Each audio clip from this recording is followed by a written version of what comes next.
2, drink water. Don't drink and drive. Game over. Take it light. Okay. Now you're more fluent. He got 3. Bears. So this is really good right here. Absolutely. Let's do it. Yes, sir. I don't know what I like more. I don't know what I'm just fluent today. I'm just fluent today, but don't worry, because for those that have been bugging me, you can definitely go to fluent.printify.me. I'll put the link up in a minute and get you one of these too. Get one. These too. Get one. I reduced the price for the people at home because they're saying they needed a little bit of a deal for the summer months. I said, no problem. Here you go. You know, I take care of it. We'll work with you. We'll work with you. Say something. We will work with you. Something really cool? I ain't gonna do it because we got to talk about Starbout.pro later. But check out this background that I created that as we talking is I don't know. See, I put it in, but I'm like, is it gonna distract? Or do you think we'd get used to it after a while and we just ignore it? It might throw some people off. I think it's a lot. All right, I'll go back to that. Just so you guys know, Tone is the kid that's playing with video games, and he's not just playing the video game. He wants to know how the game board works. Not only the game board, the video game that's in the video game. He wants to know how that works, and he's playing with all. And then you find out all types of new stuff about the video game. That's because of this dude right here. I wish they paid the kind of money they pay now for people to play games, because when I was of the age of people doing their thing now, I kid you not, I played who was supposed to be the best Madden player in our neighborhood. I didn't win by this much because I didn't play the fourth quarter. It was 86-0 when he smashed the controller. Because he was the one that he was beating everybody, and they're like, yo, my man Tone, he's pretty good too at Madden. Why don't you, like, we haven't been able to beat him. Why don't you? I'm gonna show him. No, you're not. No, not. They had me come to the barbershop to play one of the earlier versions of NBA, I guess 2K. It was before 2K, I believe. It might have been. No, it was 2K. It was still 2K, but it wasn't like, it was like 2K4. Like, it wasn't. And they gave me a remote. They gave me a controller. I called it a remote. They gave me a controller, and they're like, oh, just one thing. There's no turbo on that. No problem. Yes, No. There's no turbo. No, the turbo button didn't work. Okay. Well, I had to be. I was like, no problem. I'll just be like John Stockton. I'll just. I'll just kill you slow. Man, I missed. If I would. It's funny how we talk about eras, and if this person would have been born in a different era, I'd be making millions. Tone might be a gamer right now. 100%, because I feel it when Fluent Junior says, "Hey, play 2K with me." I'm like, cool. Like I'm still in it, but the arthritis in the hands, just can't. All right, we got a lot of stuff. Yes, we do. A lot of stuff to talk about. Is there anywhere you want to what's up to the chat? First of all, we got our dude from the UK. It's 1:00 in the morning checking us out. Salute to the Greatness Gaming. Oh, see, I didn't even see that. See, you could sign me up. I could be, if there's a senior tour, I'd be I can do that. Where do you I'm just gonna go down the list. Yep. Boston Celtics win game 2. Yep. In control, like you said. I'm going to read what you said. Boston is in control of this series. Yes, are they? Yes, they are. Yes, they are. 100% they are in control of this series. There aren't many series, Tone, when I see a team win both of their home games and not think that they're not in control of this series. They've dominated almost every aspect of this game against the Dallas Mavericks. They've dominated at the rim. I think Kyrie Irving in this series, I think he's shooting over 70% at the rim. That's less than, that's more than what he's been doing against Oklahoma City, against Minnesota, against the Clippers. And they're still losing, and they're still losing mightily. They got dominated in game 1. Boston had them as many as 29 in the hole. They let them back in the game. And then against Boston on Sunday, I think they had them 14 or 15 in the hole. They've dominated just about every aspect of this game, whether it's on the glass, whether it's at the long ball line, which they haven't they didn't shoot the long ball well at all in that game. I think they were 7 for 30, 7 for 36, or 7 for 33, but they defended. And Dallas was just as bad, if not worse. I think they were 6 for 26 on the long ball. That's because Luka is getting other guys involved. They're just not making shots. And they're not making shots because they're getting closed out on better. Not only are they getting closed out on better, they got a guard on the other end. They basically have the same plan that Oklahoma City had. And what Oklahoma City's plan was PJ Washington, you got to make open shots. I mean, you got to make shots, but you're not going to make wide open corner threes. No, we're not. We're going to eliminate that. We're going to take that away. Derrick Jones Jr., we're going to make you make shots too, but we're going to close out a little bit better than what Oklahoma City did. We're going to put pressure on. We're going to put pressure on the rim and getting downhill, so these guys end up collapsing. That's why Jayson Tatum has 2 and 3 guys on him, and he's able to kick out to Drew Holiday. He's able to kick out to Jaylen Brown. He's able to kick it out to Derek White. They didn't knock down shots in game 2, but they damn sure did knock down shots in game 1. Now, in game 2, I think it was a little bit different in the aspect that the one guy, and we're going to talk about this later in terms of the injury, but the way that they play Porzingis in this lineup, the way that they play him in this lineup is pretty remarkable, Tone. He's the difference in what they're doing because he's the guy who they don't have an answer for. I don't think they got an answer for any of the guys that they have, but they don't have an answer specifically for him. What they do is they force switching action with Porzingis, where Jayson Tatum's coming down on the left side of the floor. Jayson Tatum has Derrick Jones Jr. in front of him, or Derek White's coming down the left side of the floor, and he's got Kyrie Irving on him. Porzingis comes up to set the screen, and they force that switch. Instead of him getting around it, they force that switch. Once they force that switch, Derek White gets wide. Basically what Denver would do. And now you got a one-on-one. You got a one-on-one with Porzingis at the mid-post with Kyrie Irving, or a one-on-one with Porzingis at the mid-post with Derrick Jones Jr. Here's the difference, though, Tone. The difference is that instead of with Joker being at the nail and MPJ standing at the three-point line, no. What Mazzulla does is he'll clear the whole side of the floor out. You and him. Just you and him. That way there's no help, especially if he's on the left side of the floor and he's at the elbow. There's no help. It's just you and him. And Porzingis is 7'3", going up against a 6'6" guy, or Kyrie Irving, who is a 6'1" guy, who'll just shoot right over the top of him. And there's really nothing that he can do. This is a personnel issue more than anything, Tone. And because this is a personnel issue, Dallas doesn't have the personnel to match up with what Boston is doing. I think Drew Holiday's doing a great job in handling Kyrie Irving. Kyrie Irving is such a phenomenal one-on-one player. But the idea of getting around him, the idea of getting around Drew Holiday, that's tough. So Dallas got their hands full, Tone. All Boston did was defend their home floor. That's it. And that's why I'm hoping this works, because I don't want to rain on your parade. It worked. Check it out. I'm learning some more gestures. But that's why I said I don't agree with you that they're in control, because in control would mean they've done something extraordinary. They've done something that Dallas can't come back from. And in reality, you hit it right at the end there. All Boston did was do what they were supposed to do, which is win their 2 games at home. Mm-hmm. That's what they did. They won their 2 games at home. Now, they won them in a fashion that most people are going to be surprised by, because really it was Porzingis game 1. Let's be honest. It was Drew Holiday in game 2, right? Like when all else failed, right? They weren't shooting well. I've said this a million times. I want to say Tatum was 1 for 7. The Celtics as a team were 1 for 11 from 3. Mm-hmm. Drew Holiday gave you one of those games, and this is why I said that was a huge pickup for them over Marcus Smart, because he gives you the same, if not better, defense, but the ability to score efficiently when you need him. Because not only did he drop 24 or whatever, he did it on like 11 of 14, 11 of 16. Yes. He did it very efficiently. And I can go score you 20. I might have to take 30 shots. Right? So he did it efficiently. Right.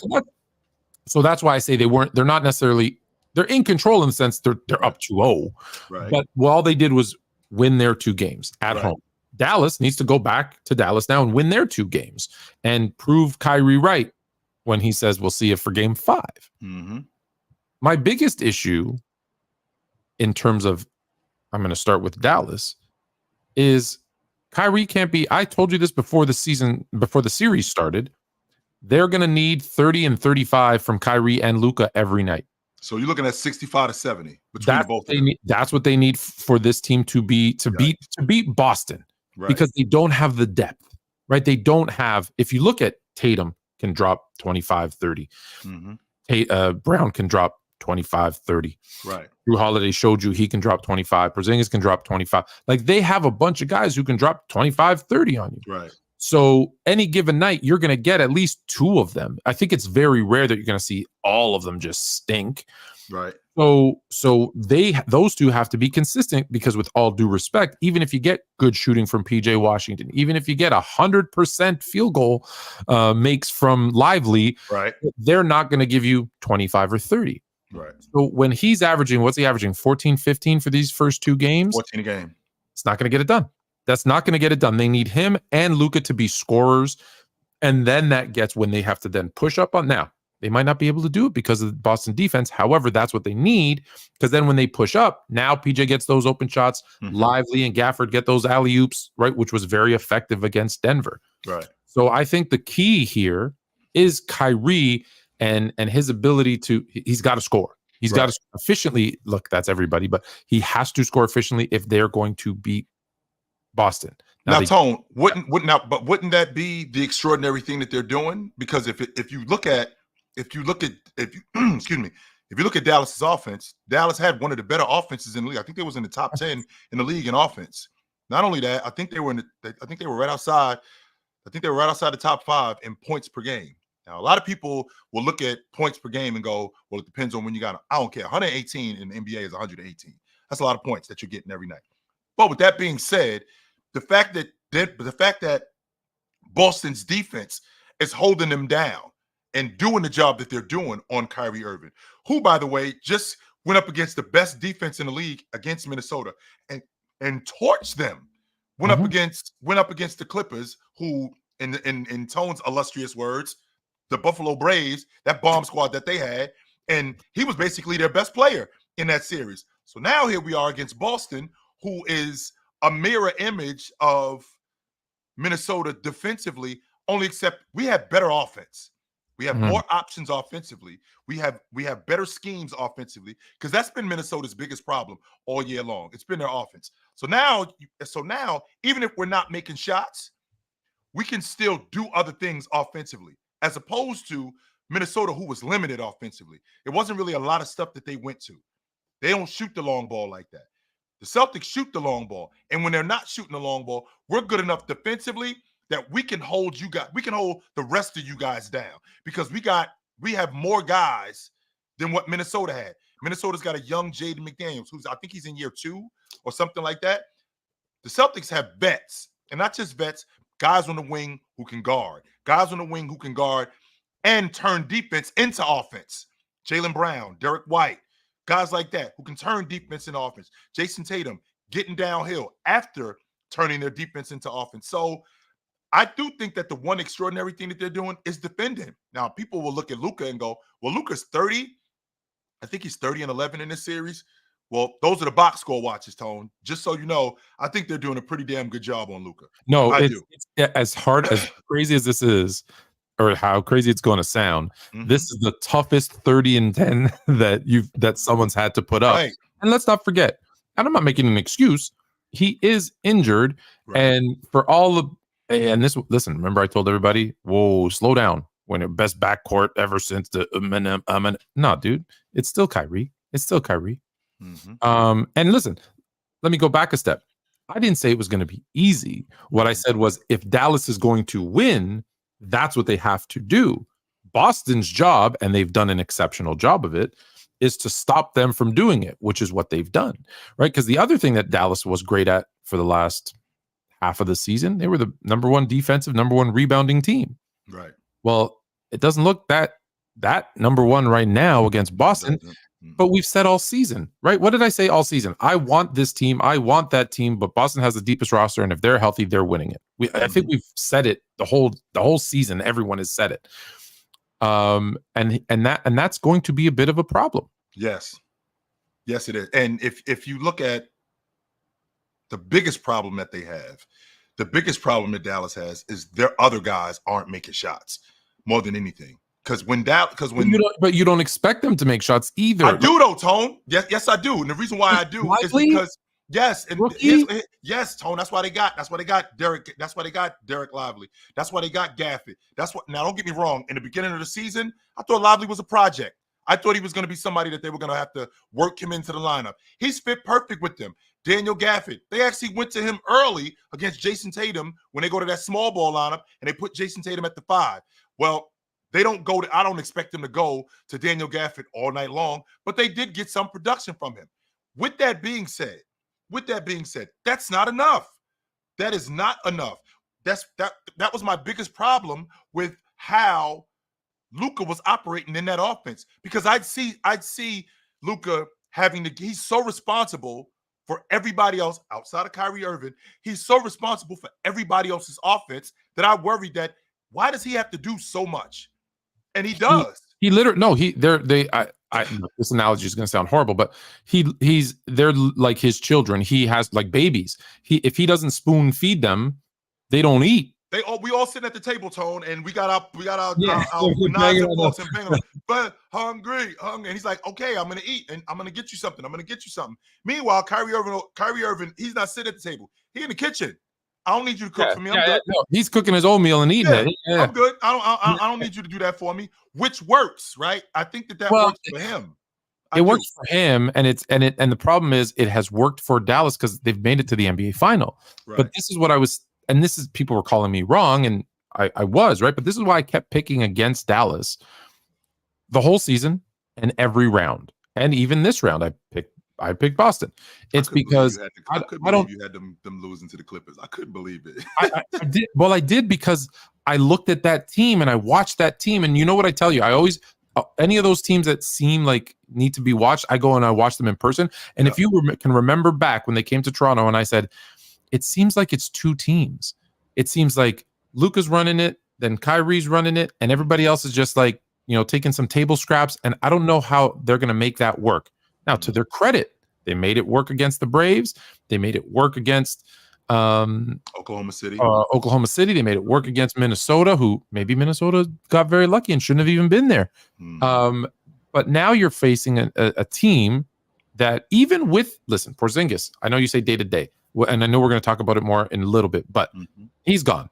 As far as I'm concerned, he's out of this series, which is too bad because he came out in game 1 and looked like better than he's ever looked. Forget the same. He looked better. It was kind of like an extended version of that KD, that 5 minutes he played in Toronto. Yeah. He looked great. Yeah. But this is going to, it's finally come to a head where now all of their deficiencies you're starting to see, because here's a team that really doesn't have a lot of weaknesses. They have defense, they have ball handlers, they have scorers everywhere on the court. Like, they have big men, they have small forwards, they have guards, everyone who can score, everyone who can defend. Now, look, maybe it doesn't matter who they play. Maybe this is just Boston's year. That being said, if this is Boston's year, I know it's only 2 games in, but I started the show by saying game 1 was Porzingis. Game 2, Holiday. If we go 3 and 4 and it's someone different each time, who's the Finals MVP? I'm glad you brought that up, Tone, and that's a silky segue because it's like I've been doing this for a few years. Yeah, that's a silky segue because when for as long as you can remember, Tone, from watching when you first started watching when Magic first came about, right? The best players on the team, we knew who they were, and when the playoffs started, they started to separate themselves from everybody else. We haven't had that. We haven't had that in this finals. We haven't had a guy separate himself. So I'm thinking to myself, because I'll go back to when you first started watching, Tone, when you talked about Magic. Jabbar separated himself from everybody else. As good as Magic was, as good as Michael Cooper, Jabbar separated himself. I'm on record as telling you, even though Magic put up 42, 15, and 75. That was Jabbar's MVP. That was Jabbar was still the MVP. Yeah, that was Jabbar's that MVP. Series. Now, they gave it to Magic. I'm happy he's my favorite player. Yep. But when I take the fan hat off, I look at it and say they did it because they knew he's a rookie and they want to build the game, and they're not going to build it with a 33-year-old Kareem. They didn't know he was going to play till he was 41. They're not going to, right? Because don't forget, when Magic, right before Magic got there, they were like, "Is Kareem on his last legs?" He was like, he was on his way out of Los Angeles. That was the word. Magic gave him another 8-9 years. Yes. So, but they didn't know that. So it's like, hey, we know that it's this Magic Bird thing. Bird wins the Rookie of the Year. Magic's going to win the Finals MVP. Hey, that's great marketing. Sure. But if I look at it from a, basketball perspective, that was Kareem's MVP. Yes, it was. He was the best player, by far, the best player. 100%. Yeah. So you get those guys, Bird in 84, right? Bird separates himself. What's up, young fella? Bird separates himself from the rest of the pack. Magic separates himself in 87. Jordan. These guys separate themselves by doing not just the other stuff, but dominating the game as a bucket getter. You've seen that, Tone. And the example that I give, and you're a football guy, so you can appreciate this. Okay, it's nice that Emmitt Smith can pick up the blitz. That's great, right? It's nice that we can hit Derrick Henry in the flat for 4 or 5 yards. But at some point, I'm going to stick this ball in your gut, and we got to move up the field, yo. We have to move up the field. And that is a great analogy, because you're going to hear a lot of people say, well, Tatum's been playing really good defense. Tatum's been rebounding the ball fantastic. But you know what the voters are going to look at? He's not scoring the ball real well. He hasn't been efficient. And if he continues, because and this is sad, but true, they're also going to look at last year. And they're going to 2 years ago, and say, oh, he did the same thing in the finals. He's just not a finals performer. Right. He's going to get to more, I think, maybe equal, maybe I was going to say to a lesser extent, maybe a greater extent, the Steph Curry treatment. Because Steph Curry was still the best player on those Warriors teams, I think, and just never got the fight. Like, right, we gave it to Iggy for allowing LeBron to drop 35 on him. Right, almost 40. He averaged almost 40 a game in that series. He did. He averaged almost 40 a game in that. Oh yeah, he hit the finals. No, he's not. We gave it to Cedric Maxwell. Come on, bro. Right, like no. So I think he's going to fall into that, because they're not. And I'm not saying the journalists, the media, don't watch the games, but they watch for different things. And so, someone and I'm going to steal this from someone in the chat, because they said it and it was correct. Anyone who actually watches basketball and like really focuses in is be like, yo, Tatum's having actually a good series. Yeah. Aside from his scoring, aside not from his efficiency, his score, he's having a good series. He's doing the things that they need him to do, which is what you want your leader to do typically. But what we want the best player to do is, well, we want him to score the most points. We want him to do it. We want him to close it down in the fourth quarter when a game is close. We want him making shots when it's a blowout. Like, separate yourself. We want to see that separate. I don't want to see him setting a screen and blocking a shot and getting a rebound. No. Even though to your point, I want him as a coach doing it, but I'm like, no, I want to see him. I want to see Holiday make that strip. I want to see Porzingis grab that rebound and throw it up to Tatum, and Tatum make a nice move and score. That's what I want to see. Even though that is winning basketball, but that's what Scottie Pippen was for, right? That's what Kevin McHale was for. That's what those other guys were for. Yeah. When we get into games where, okay, no more of this X and O nonsense, no more of this other. Okay, that's a great pass. Don't get me wrong. To Jordan's point or to James's point, we're not going to win. Jay, we're not going to win unless you get off the peel. Paxson is open. You got to look for him. He is open. Okay, great. But in the process of him doing that, he still is hanging 31 on you. He's still hanging 32 on you. And he's still getting to the rim. And he's still finishing at the rim. And the same logic goes for the best player on the crew, which is you, Jayson. Which is you. You are the best player on the crew. And I can appreciate you playing winning basketball, because to be honest with you, that's ultimately what's going to win. Another coaching adjustment that Mazzulla made, where he puts Drew Holiday in the dunker spot. He's got Drew Holiday roaming the baseline, and then he puts him in a dunker spot. And Luka is a freeway cone where Jayson can get around him at any point. And when he's going downhill, I can drop the ball off to Drew Holiday on the baseline. I can kick the ball out to Derek White because he's wide open. That's great. Okay, that's great.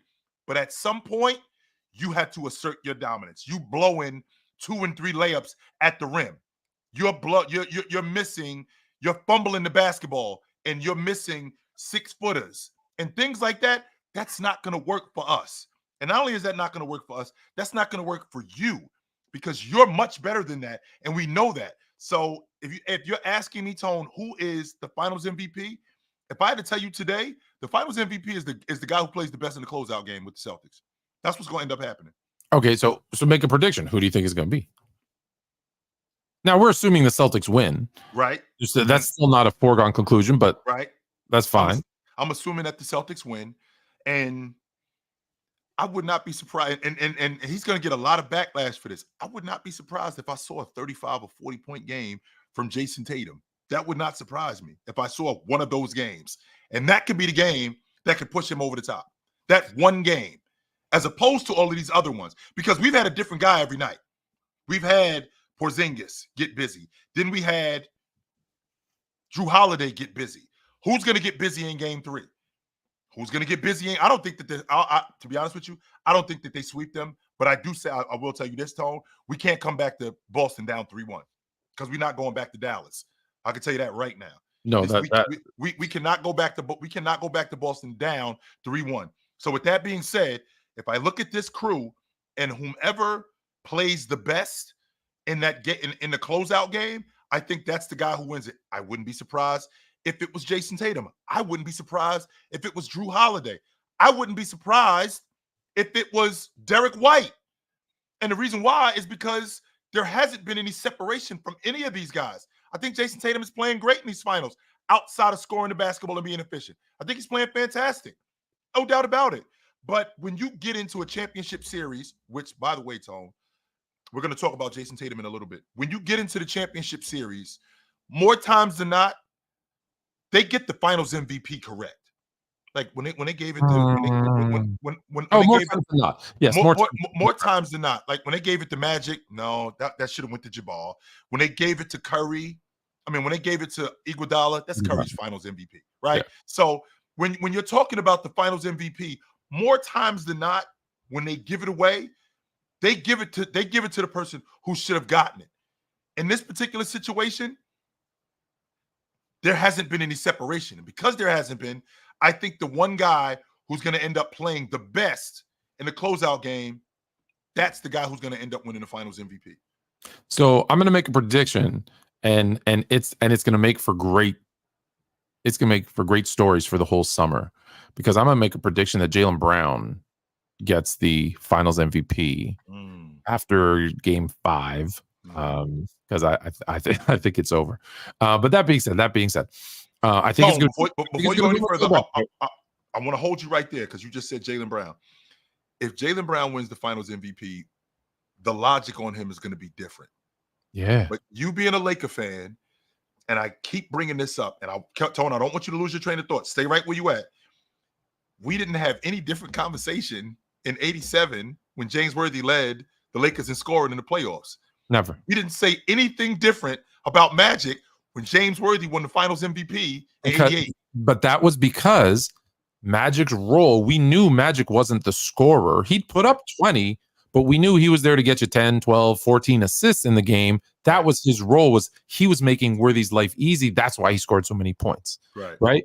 And in this case, we're looking for Tatum to be a scorer, but I want to relate two guys real quick, because there was another guy who was in the finals. Now he lost, and they all said he played horribly.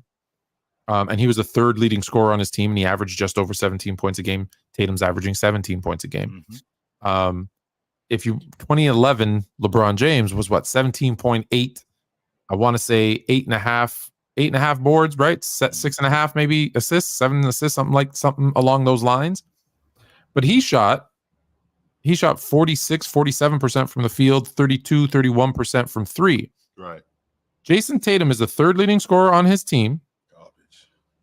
third leading scorer with 17 points, shooting 31.6% from the field, 28.6% from three. And let's be clear, 75% is not good at the free throw line, just because people want to argue with me all the time. They're like, that's 3 out of 4. I'm like, that's below NBA average. Therefore, it's not good. So that being said, they are going to look, not us.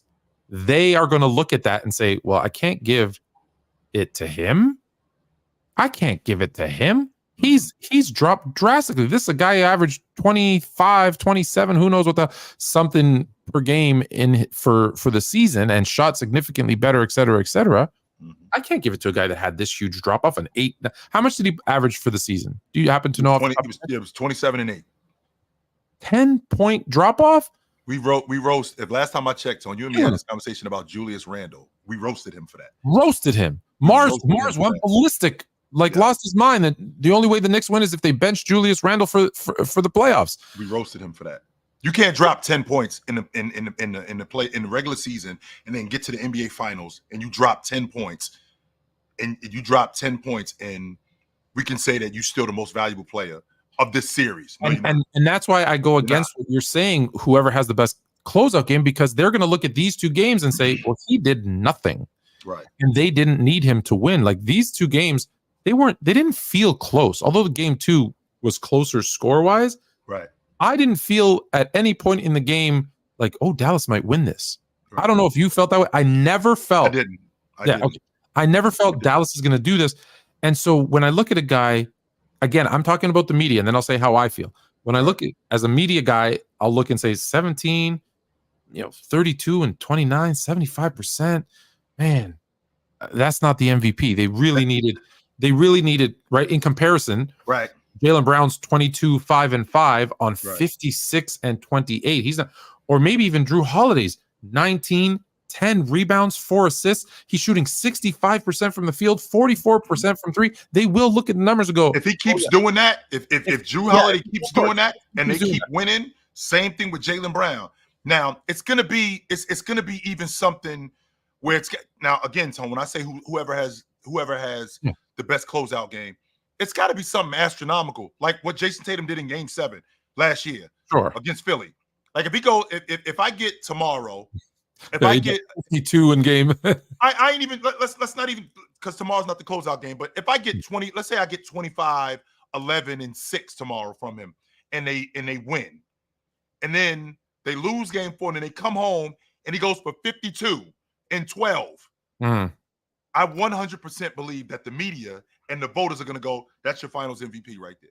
But hold on. But wait, what about the flip side? What if they go to Dallas, he drops 35 and they lose? And then in Game 4, he drops 20 or 18 and someone else steps up and they win. Well, we've already seen he's done. So that's my point. Now for us, now let's talk about us, because that's what I think the media is going to look at. For us, we're going to look and go, hold on, this guy's going 17, 10, and 9. 17, 10, and 9 with half a steal, half a block, and like I said, he's the number one. I believe he's leading his team in rebounding. He's leading his team in assists. Like he's doing what we said earlier. He's playing winning basketball. He doesn't care. He doesn't look like a guy who cares about the stats right now. He looks like a guy who, the knock on me is I haven't won a chip. So I'm going to do whatever this team needs to win a chip. And we applaud some guys for doing what they need to win a chip. We knock other guys for doing it. We applaud guys who get their stats and then knock other guys for not getting their stats. He is falling into a really unfortunate situation where he's a guy that we want him to get his stats and we want him to win our way. And if he doesn't, we say he's not that guy. But and think about, I think it's really unfortunate the way we're treated. Think about what you just said, though, Tone. It's he's in an unfortunate situation. He put himself there because of the way he played in 22. So we expect you to, in 24, for us not to see the same guy. I still see flashes of the same guy. I still see the guy that's shying away from the basketball, right? I still see a guy who's hiding in the corner. So I do understand that the finals MVP, is the guy who basically played the best in this series. All right, I get that. But there still has to be some separation when it comes to the better players. And I don't think he's done that, Tone. I don't think he's done that. No, like I said, I think right now, he's got, I think 3 more games Yep. to make his case, because right now he's 3rd on his own team in terms of MVP voting today. Right. Again, not in my opinion, but in the people who will vote, in my opinion, their opinion, excuse me. Yep. He's 3rd. All right, we're gonna leave Boston because you know it breaks my heart. It breaks my heart because Boston's going to win this final, which means they'll have 18. However, my Lakers only have 17.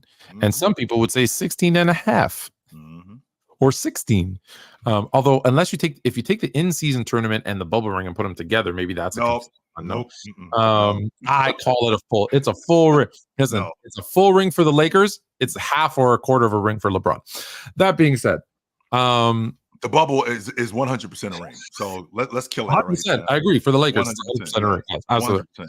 So let's move from one Boston to the West Coast. Your guy. I was hoping you were going to surprise me and have him join us today.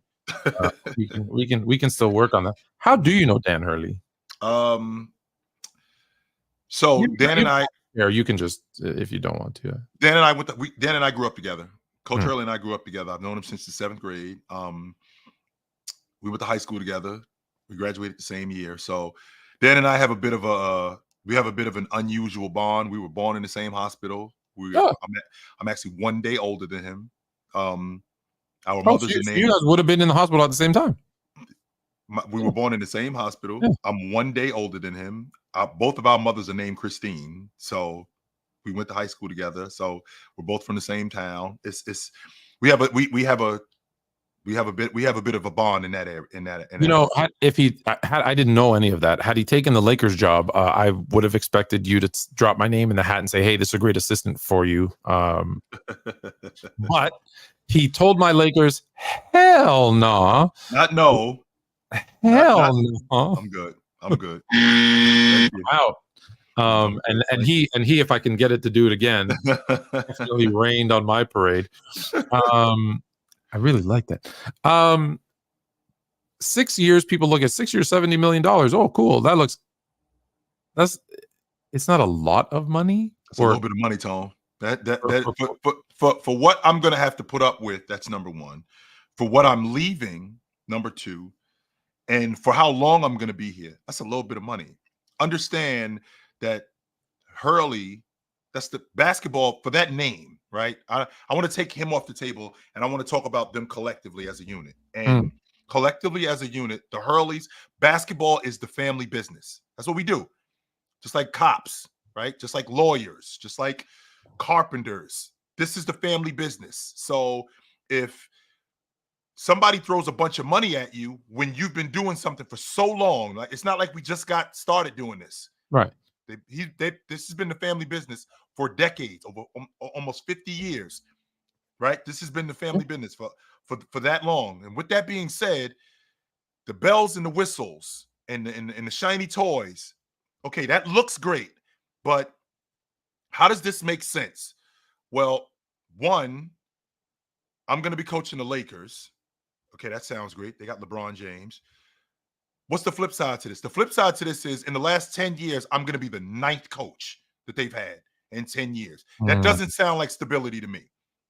That does not sound like you guys are very stable over here. You had 3 coaches in one season in the last 10 years. 3 of them. In the last 20 years, you've had 6 coaches in one season. Because don't forget the whole Coach Rudy Tomjanovich, who else was Mike? It wasn't Mike Krzyzewski. Rudy T. They had 3 different coaches. So you twice you've had 6 coaches in a 2 years in a 2 year span. That happened in the 04-05 season and in the 13-14 season where you had. Well, that's Magic only played like 50. They only coached 7 games. I ain't even talking about Magic. That's in the 90s. I'm talking about. I'm talking about recently. Where you had Mike D'Antoni, where you had Mike Brown and Luke uh, Walton, and who else Bickerstaff, coached? and Oh yeah, you had Bickerstaff in one season. So I'm going to be the 9th coach in 10 years. Okay, that $70 million. Okay, Tone, in Los Angeles, that's really 30, 35. I want to it's start true. there. It is expensive to live there. It's really 35. That's after that. That's I only paid Uncle Sam, by the way. I haven't paid my agent. I haven't had a place to live. Number 2, I got to deal with James. I got to deal with Anthony Davis. I got to deal with all of these guys. I wouldn't even break down the taxes. I would just say, and you've said this, and I've argued with you that not all money's good money. It's not. And you said, oh, I get to coach James, but do you get to coach James? Right. Do you? Cost? Right. No, but do you? Will he be coached? No, I'm going to show you a clip in a second, and I'm asking the question. But can you coach him?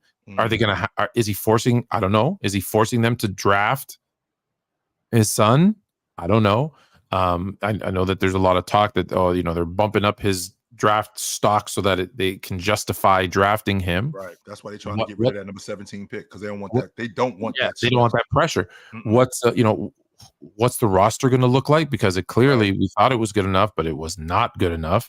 Was it though, Tone? I want to stop you right there, because they lost the first round, so it wasn't good enough. But here's the thing: we talk a lot about we talk a lot about matchups, because that's what the playoffs are. And if you guys avoid Denver, are we talking about you guys different? Hold on. You said out of your mouth. Times. I already know where you're going, and I wholeheartedly believe this, Tone. The Denver's the champs until someone knocks them off. You got to go through Denver to get through the finals. So that's what you better be ready to do. They were not ready to do that. And on top of that, my other logic. Say, let me be lucky. Look at Boston. Boston got very lucky. Injured Miami, injured Indiana, injured Cleveland. They've had the easiest road to the NBA final, and then they get a 5 seed. No one's going to look at this run and be like, wow, Boston really did a great job. No, hey, they're going to give them their flowers for winning a chip. At the end of the day, they won a chip. You got to play who's in front of you. But no one's going to give them any flowers for that. So to your point, yes, had they played OKC or blah, blah, blah, someone else first, yeah, sure, maybe. Had they, got Buffalo in the first round, sure, they probably beat Buffalo, even though Buffalo had their number all season. But they didn't. They got Denver, and they got to go through the champs. And whether it was in the first round, the second round, the third round, they would have had to meet Denver at some point, I think. So they weren't that good. So do I want to go into that situation with a 40-year? It's not 25-year-old LeBron. It's not years old on opening night. Right? It's not like Phil Jackson going in and being like, all right, I got a year 3, 4, 5. Mike, I got a year 2 Pip. I got a year 2 Grant. No, I got a 40-year-old Bron. I got a sometimes great, sometimes not so great AD, and then I don't really know what I got after that. So that's it. I said this before. I said when Hurley's name came up, I said they'd have to trade everybody. They'd have to just start over if they're going to give him this team, because I'm just going to play the clip. Is this a guy he wants to deal with? Now, maybe he gives more respect to Dan Hurley, but I haven't seen it. Right.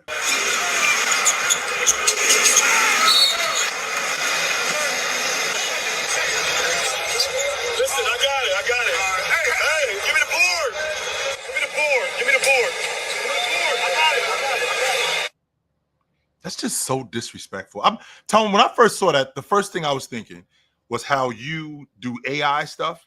And I was thinking that has to be AI generated. It has to be. There's no way that he really did that on the bench. There's no way he did that. Not the first time he's done it. You've seen him do. I saw him do it to Ty Lue in Cleveland. Because they wanted to win the championship that season, so no one's going to say anything. But how can I really, right? How can I really coach a team when I got this going on? And if I got this going on, there's no way I'm going to be able to talk to the rest of the guys when he's going, give me the board, I got it. I'm going to tell us what to do. No, you're not. No, you are not. Do you remember what I said last week when the report, right before we went on air, the report was they're this close to signing JJ Redick, and I said, then I'll give back my Laker card until you was ready to do it too, Tone. You were absolutely and ready. I sent an email to Jeannie, and I sent a text to Rob Pelinka, and I said I'm out. And then Hurley's name came up, and I'm like, whoa, they listened. They didn't listen, but it made me feel real good to say they listened. I just know that. And just let me I want to deal with this. Let me say this really quick. It doesn't matter if it worked. And here's why it doesn't matter if it worked. So again, let me put it into kids' perspective. My son was playing baseball. He plays baseball now. I was playing baseball yesterday. 3-0. Third base coach sees what's been going on. He goes, red light. Red light, gives him the sign. Red light means don't swing. Just what you're meant to do is time that pitch. You know he's going to throw a strike. Watch the pitch, time it. Wait for that 3-1 pitch. Or he walks you, but if not, wait for that 3-2 pitch you're ready for, because he's going to have to throw another strike, right? And if it's close, there's your opportunity. Fluent Jr. said 3-0, green light, baby. And he grounds out. Next at bat, gets up, listens to the coach this time, gets a nice pitch, boom, beautiful. 2 RBI double into the outfield. Great hit, by the way. I'm not just saying it because it was him. Great hit. Mm-hmm. And so afterwards, we have a conversation. And he says, I felt like that was a good pitch. And I said, I know you did. That's why you swung. But when your coach tells you don't, there's a reason behind it. And you have to be coachable, because there's situations where coaches need to know, hey, if I'm telling you, there needs to be that synergy, that understanding.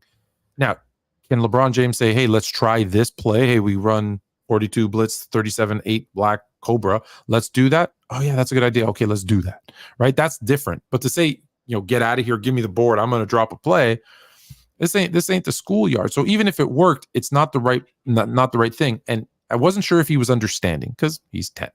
He just turned 10. Right. And I said, here, let me give you another example. I come home one day and I say, hey, Miss Fluent, here's $5 million. I said, that's good, right? And he goes, yeah, that's fantastic. I said, what if I robbed a bank and I said, here's $5 million? Is it still good? No. He goes, no, that's not good. And I said, well, that's what it's like. The ends does not justify the means. He didn't understand that part either. But I said, like, the outcome, it doesn't, because what he said was, well, what if on that 3-0 pitch I hit a home run? Still doesn't matter. I said, that's great. I said, but do you shoot just because you go, every time you dribble up the ball, you shoot a half court 3 and one goes in, is it a good shot? Well, no, it's not a good shot. We live in a whether the play worked. My point of long was just whether the play worked or not doesn't matter unless he's the coach. And that's what I said to you last week. Then just make him the coach, or that's why they want JJ, is because that kind of stuff. Just a figurehead. JJ would say to him, here. JJ would give him the board and say, here, give us something. Just a figurehead, and that's hard to play with.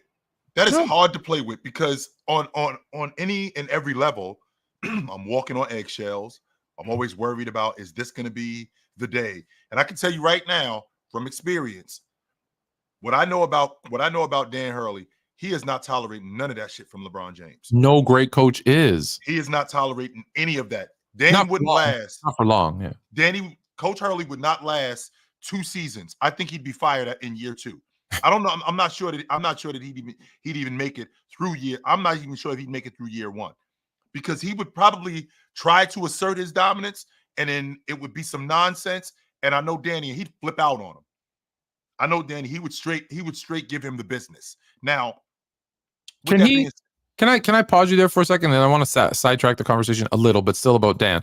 Can he coach at the NBA level with that type of what sounds like to be a very kind of fiery, right? Because it has really become, like a players' league where coaches like that, it's frowned upon. Whereas in college, you expect to, the yelling and the screaming and the hey, my way, or the bench. Yep.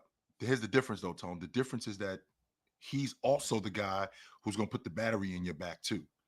He's that guy. He's very much the player coach. He's very much that guy. What he doesn't tolerate is that stuff with that. There is a hierarchy. And with the hierarchy, I'm going to let you do your thing, but there's a pecking order, and there has to be respect somewhere. And as a head coach, I can't lose my team. And if I lose my team, I'm going to lose everything. And the way that I keep my team is at some level of authority. There's a reason why Tibbs is the coach that he is, because Coach Tibbs still has that authority, and he asserts that authority off the strength of how good he still is. And they respect that. and they respect him because he shows up every day. He does his job. He's not just a figurehead. And he will tell Josh Hart. He will tell Mitchell Robinson, this rebounding effort is bullshit. You need to get your ass on the glass. We're getting killed right now. He'll say that, and he'll say it in a way that doesn't make you feel like you're a 12-year-old. No. And that's the same thing with Coach Hurley. Bron, on the other hand, because he's so used to being the man, he could make coaches feel like, I am insignificant. Like, what am I doing here? And I know that Coach Hurley won't allow that. He won't stand for any of that. We live in such a self-absorbed society that everybody thinks that their opinion matters with everything. On a basketball team, there is a pecking order. We got the coach, we got the best player, and the rest of the guys fall in line. And when the best player has no respect for the coach, when the best player has no respect for the coach, you lose the rest of the crew. You end up losing the rest of the crew. And I can't see Coach Hurley going to Los Angeles for $30 million. I don't think, to be honest with you, Tone, I don't think he ever wanted that job. I think he used that job as leverage to get a raise at UConn. I don't think they ever wanted him. I'll tell you right now, I don't think they ever wanted him. I think, people will be like, oh, it's a top 5 paid coach in the league, right? 6 years, $70 million. No. I think if they really wanted him, they would have made him the highest paid coach. Like to get a successful college coach, go back and look. A lot of them didn't work out, but go back and look at the Rick Pitino's, the Caliparis, like the deals that they got, right? They were record-breaking deals, they were record-breaking deals because you're taking a coach out of a great situation, full control. I get to recruit and bring in whoever I want. I don't have to worry about free agency, although now a little bit with the transfer portal, but not the same. I don't have to worry about drafting, portals, trades for the most part. Free agency, that type of thing. I go recruit my players. I bring them in. They do what I say. If they don't, they're too bad. They're out, and I'll get somebody else. I'm making just as much amount of money. I'm a hero in, again, depending where they are. He's at UConn. There's no pro sports team. He's the man. He can walk down the street, and I bet you he eats for free everywhere if he wants to. It just happens, Hone. It's a place in it's either in Stores or Hartford where free wings for life. There you go. There you go. Free wings for life. So he is a celebrity who writes his own ticket. And I don't know what. Do you know what the deal is that he just signed with UConn? 6 years, $50 million. Okay, 6 years, $50 million, and UConn probably has a better tax situation than California, and it's probably cheaper to live in that area than it is in California, which we know that it is.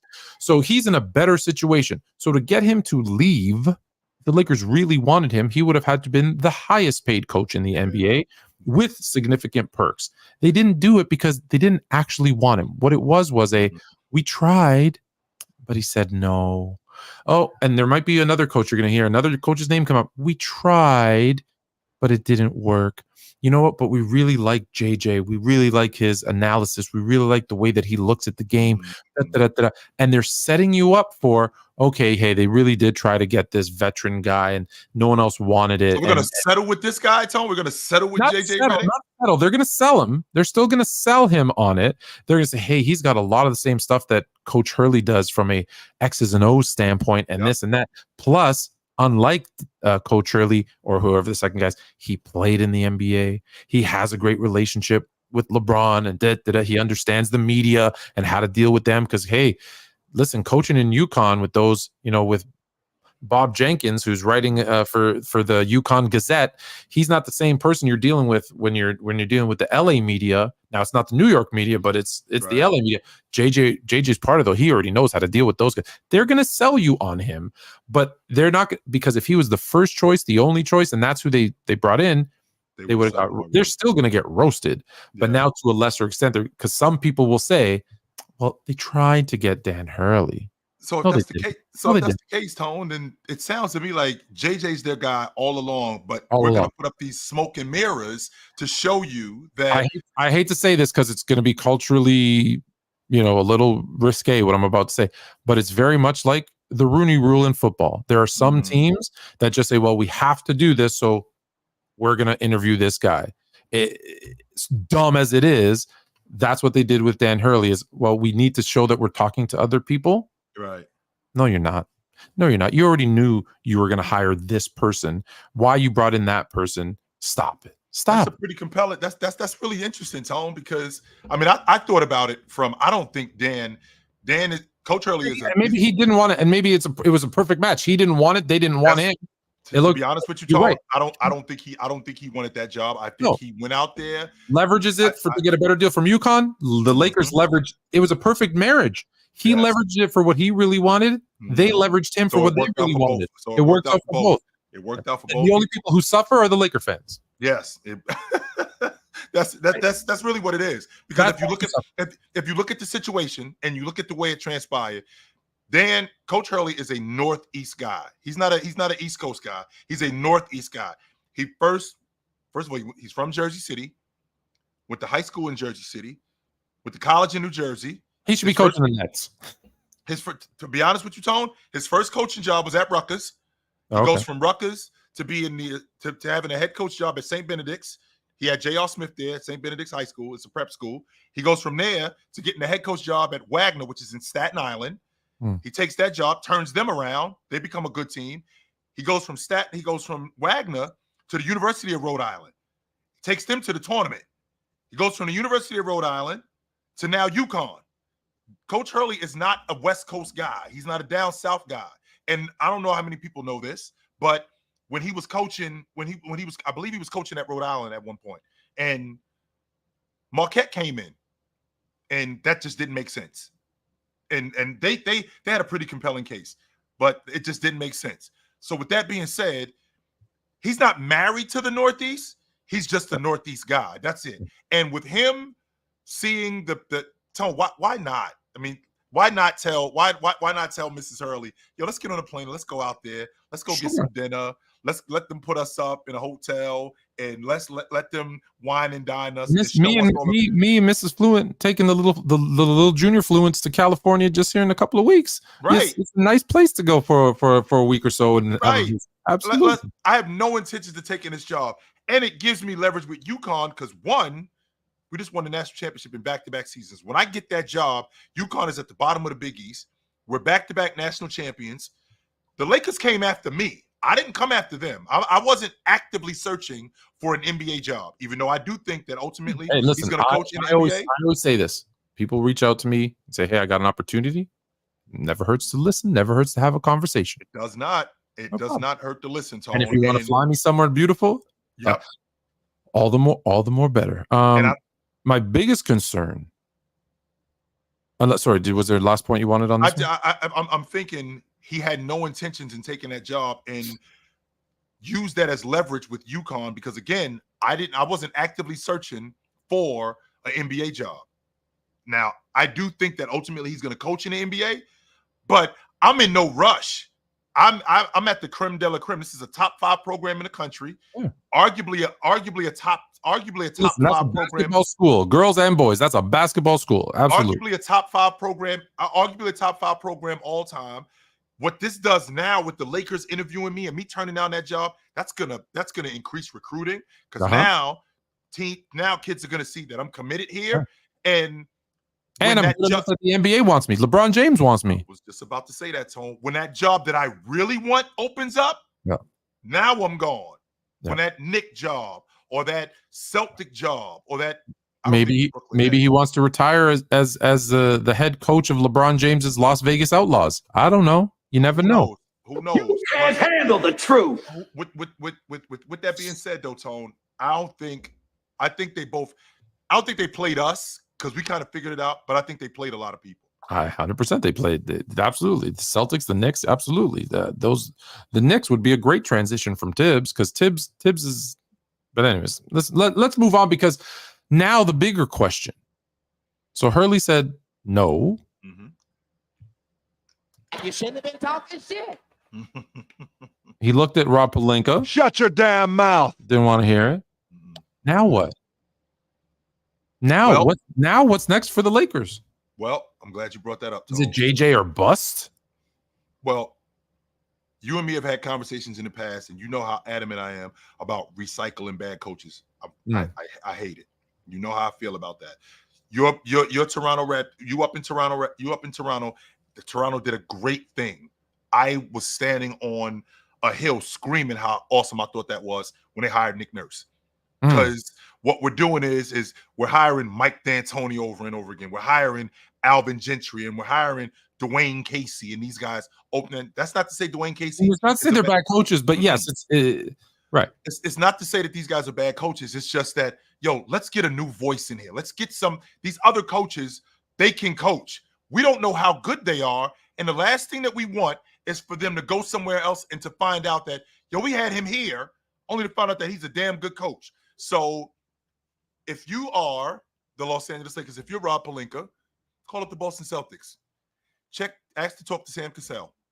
That's the first guy I'm thinking about talking to. And then I'm going to pick up the telephone and I'm going to call up the Warriors and I'm going to ask to talk to Kenny Atkinson. I think Kenny Atkinson got ran off with the Nets. I think he's a damn good coach. I think he got a raw deal. I think he got a raw deal with the Nets. That was a playoff team that was decimated by injury, and they still ended up in the playoffs. I think he did a damn good job with them. He got a raw deal when they ended up ousting him and ended up giving the job to Steve Nash, who didn't even want the job in the first place. He got talked into it. But I think Kenny Atkinson is a damn good coach.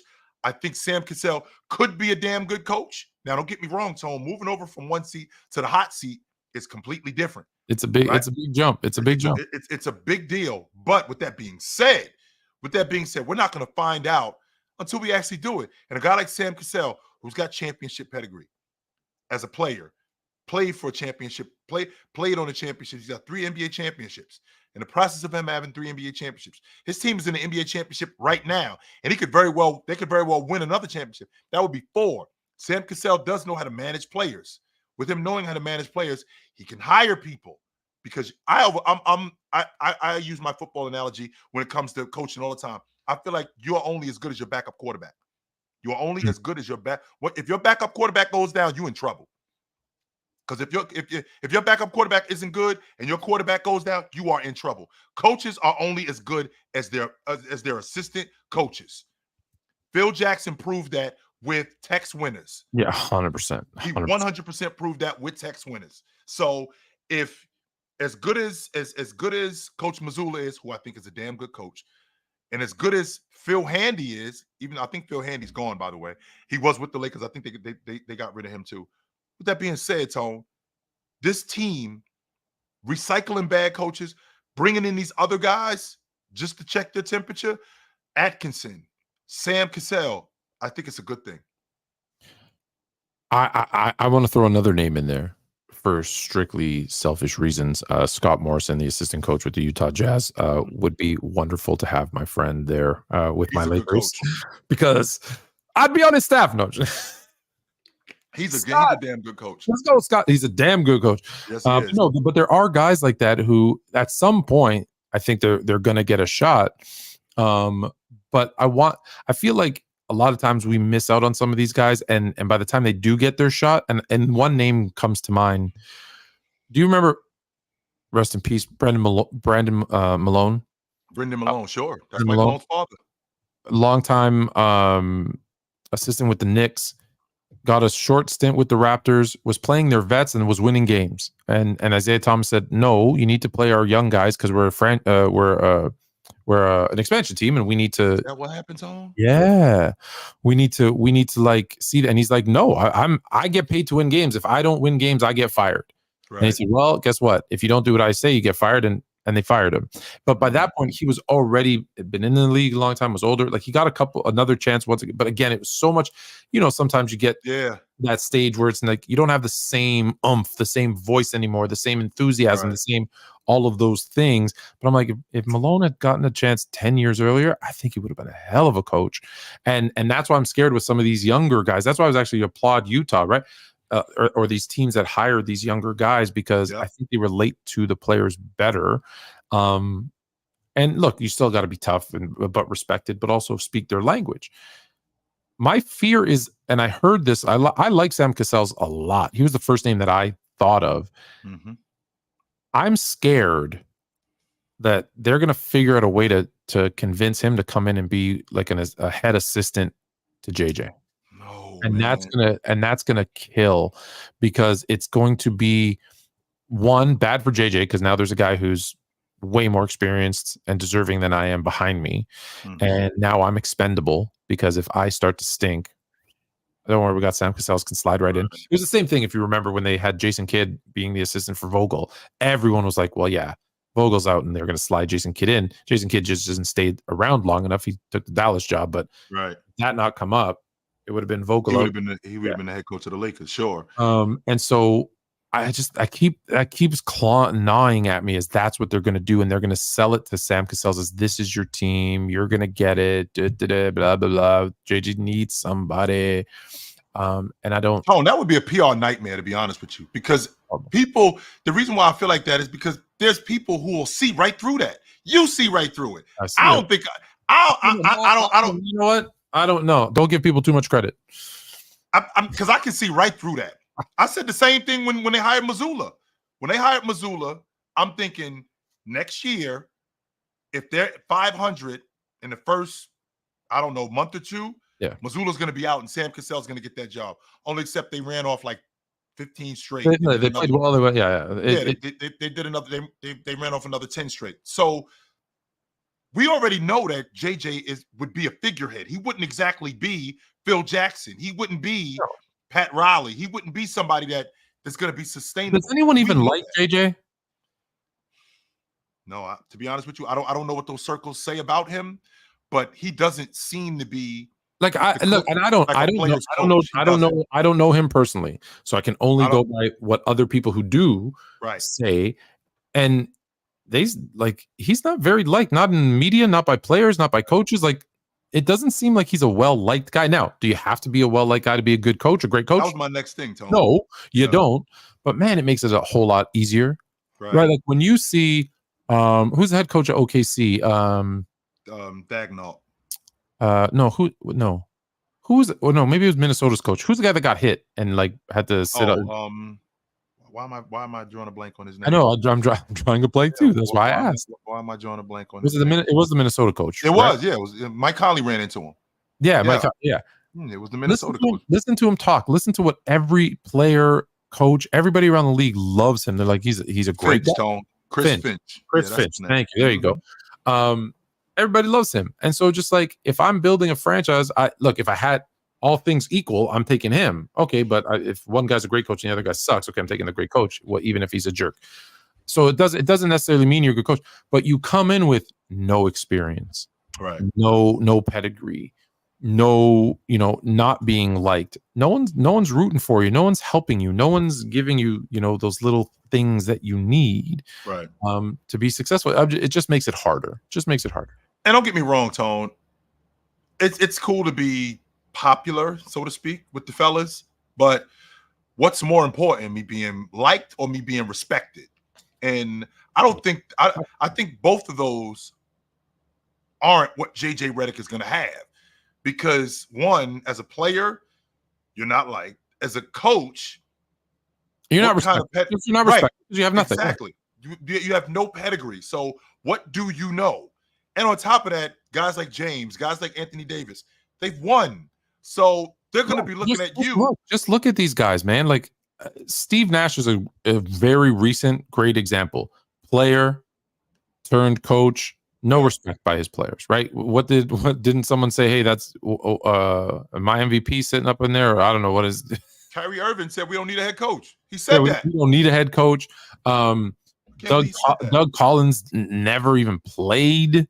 Never even assisted coaching. Nothing. Like those guys, the guys that have no coaching experience, like not even as the ones that succeed are few and far between. Like you could probably count them on one hand.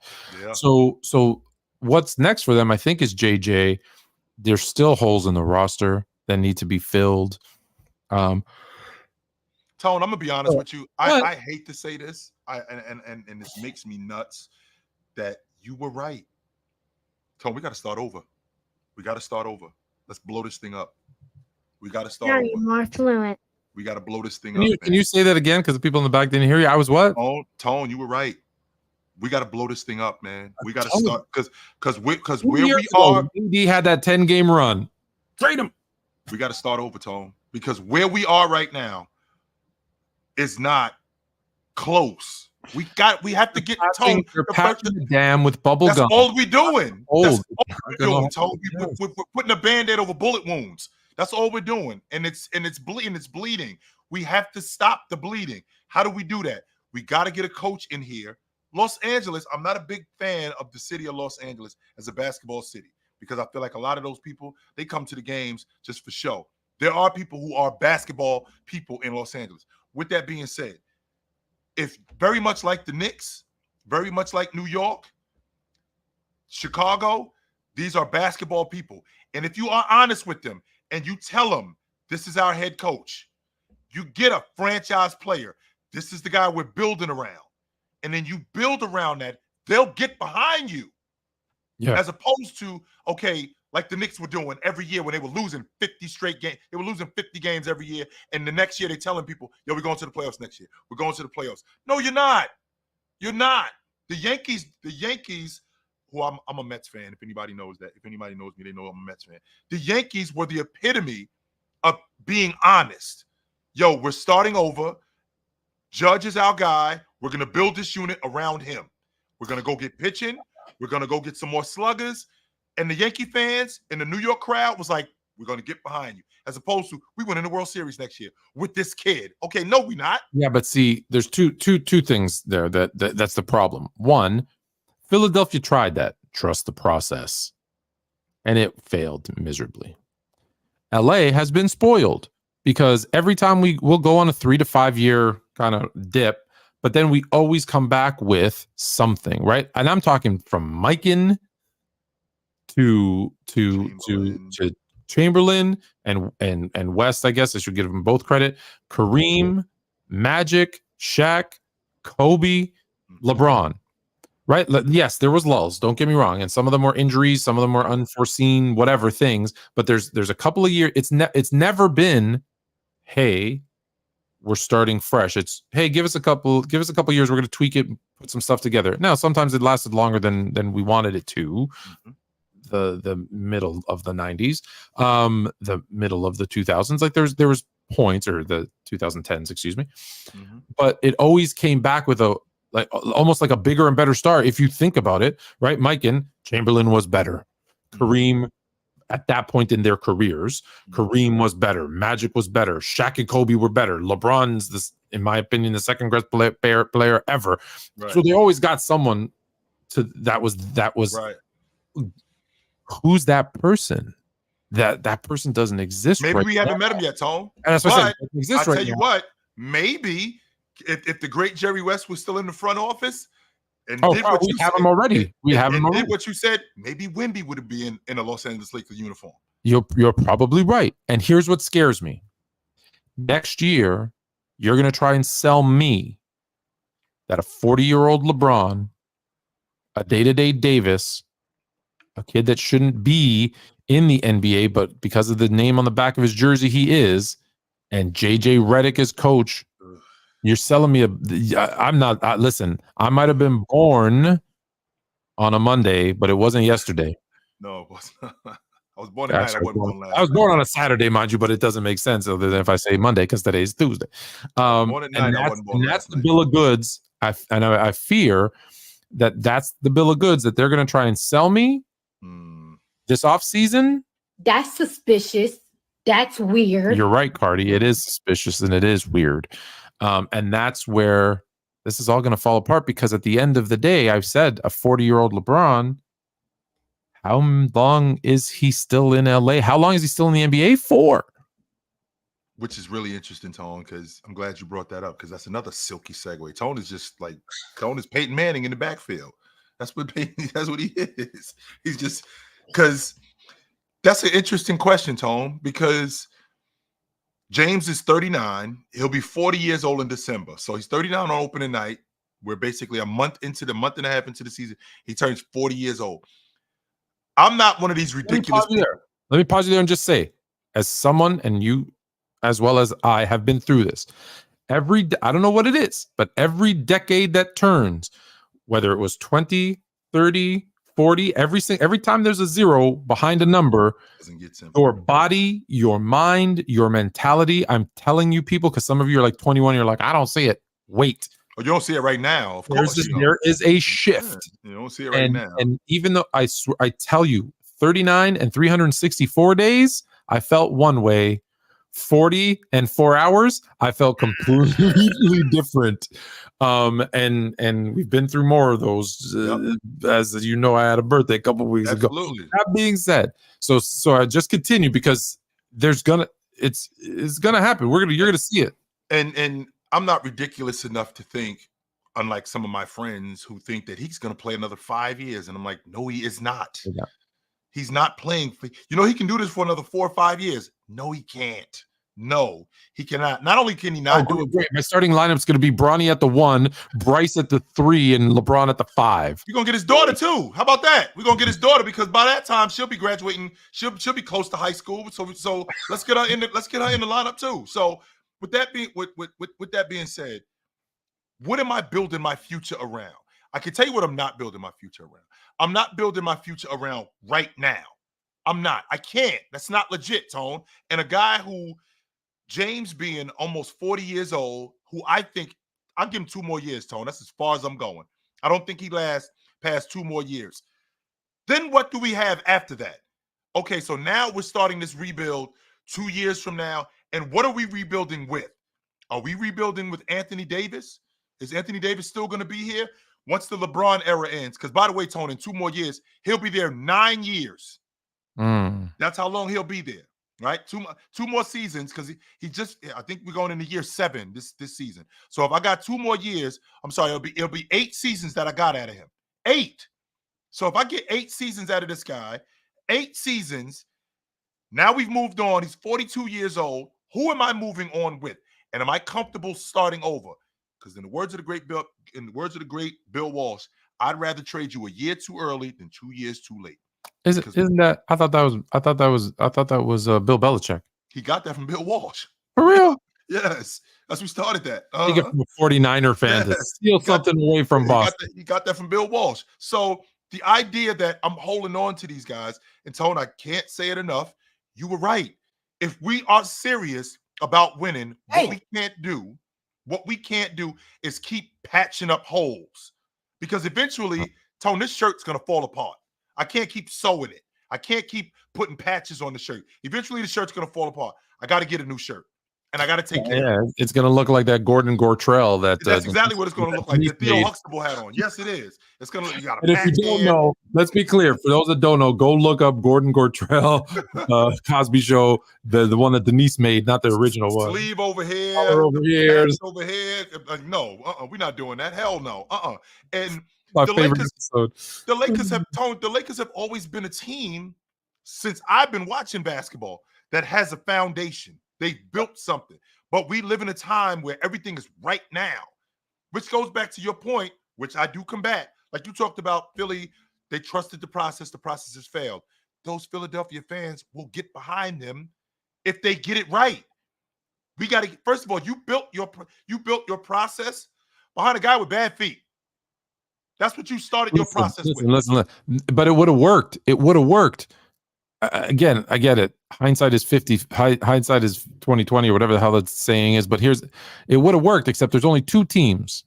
Give me some balloons. There's only 2 teams in the NBA that made the same mistake. The Lakers and the Sixers were the 2 teams that picked 1-2 before Boston on both Jayson Tatum and Jaylen Brown. How would the Philadelphia 76ers looked with Embiid, Brown, and Tatum? You got to get those right. Look, I get it. It's tough. It's tough to get every single draft right. Right. You got to get those ones right. And I get it. Everyone's gonna say, well, everyone was projecting this person was the number 1 pick. Cool. Danny Ainge sold us a bill of goods. Danny Ainge might be the smartest GM. Yeah. Danny Ainge sold us. Danny Ainge sold Jerry West. Maybe next to Jerry West. And to Mr. Todd in the chat in the chat. Okay, just so you know, the last team to go up 2-0, that wasn't the Mavs. It was actually it was Phoenix. Phoenix went up 2-0, and they lost to Milwaukee in 21. But anyway, that's neither here nor there. Now, Tone, we have to get a foundation. The Lakers have always had that. We built the unit in 76. They don't now. That's the point. Anthony Davis can be that foundation. Whatever you get. Hold up. No. Trade him. No, trade him for that foundation. So the franchise player that you're looking for Comes in a trade from Anthony Davis. Whether it's in the draft or whether it's a young guy, who is that? I don't think that we've met him yet, Tone. To be honest with you, I don't. I think I'm having way too much fun with this. I think that yes, you are. You're gonna trade Anthony Davis? Hold on. I love that idea. I think that I just think that the Lakers are holding on. I feel like they're holding on to something that has been, that not is anymore. Right. And you've said it 1,000 times. The late great Kobe Bryant has said it. If you look up in the rafters, there are no Western Conference Championship banners. There are no division banners. None of that's going on. What's in the banners? There is an in-season tournament banner. There is an in-season tournament banner, but for the most part, there are no division banners. If I was an arsonist, I would burn that down. But sorry, go ahead. You hate that. I hate that. I hate it. If I had a laser beam, you get rid of it right now. I'd go do it. There we go. I'd zap it right out of there. It never should have taught me how to do this stuff. So they don't have any division banners up there. They don't have any Western Conference Championship banners up there. The only banners that are up there are World Championship banners. That's it. So if you are competing for World Championships, you have to GM like that. You have to build your unit like that. That's what you guys did in 76 when you got Jabbar, then you got Jamal Wilkes, then you moved on and you drafted Michael Cooper in the same draft that you drafted Magic, and then you got James Worthy and you built for the future. Then you moved on from those guys in Magic. Then you moved on from those guys. In the process of moving on from those guys, you ended up getting a free agent and you ended up getting a free agent in Shaq, and then you drafted Bryant and you built the unit around him. Shaq moves on. You still keep Bryant and you build the unit around him. Since then, there hasn't been any stability on this unit except for James. And you got James at 34 years old. It wasn't like you got James at 25 like the Miami Heat got him, where you could have kept him for 7-8 seasons and got the best years out of him. No, you got him at 34 years old. So you got him on the other side of who he used to be. Still pretty damn good. Still damn good. But you got him on the other side of who he used to be. So now we got to get back to what the Lakers were.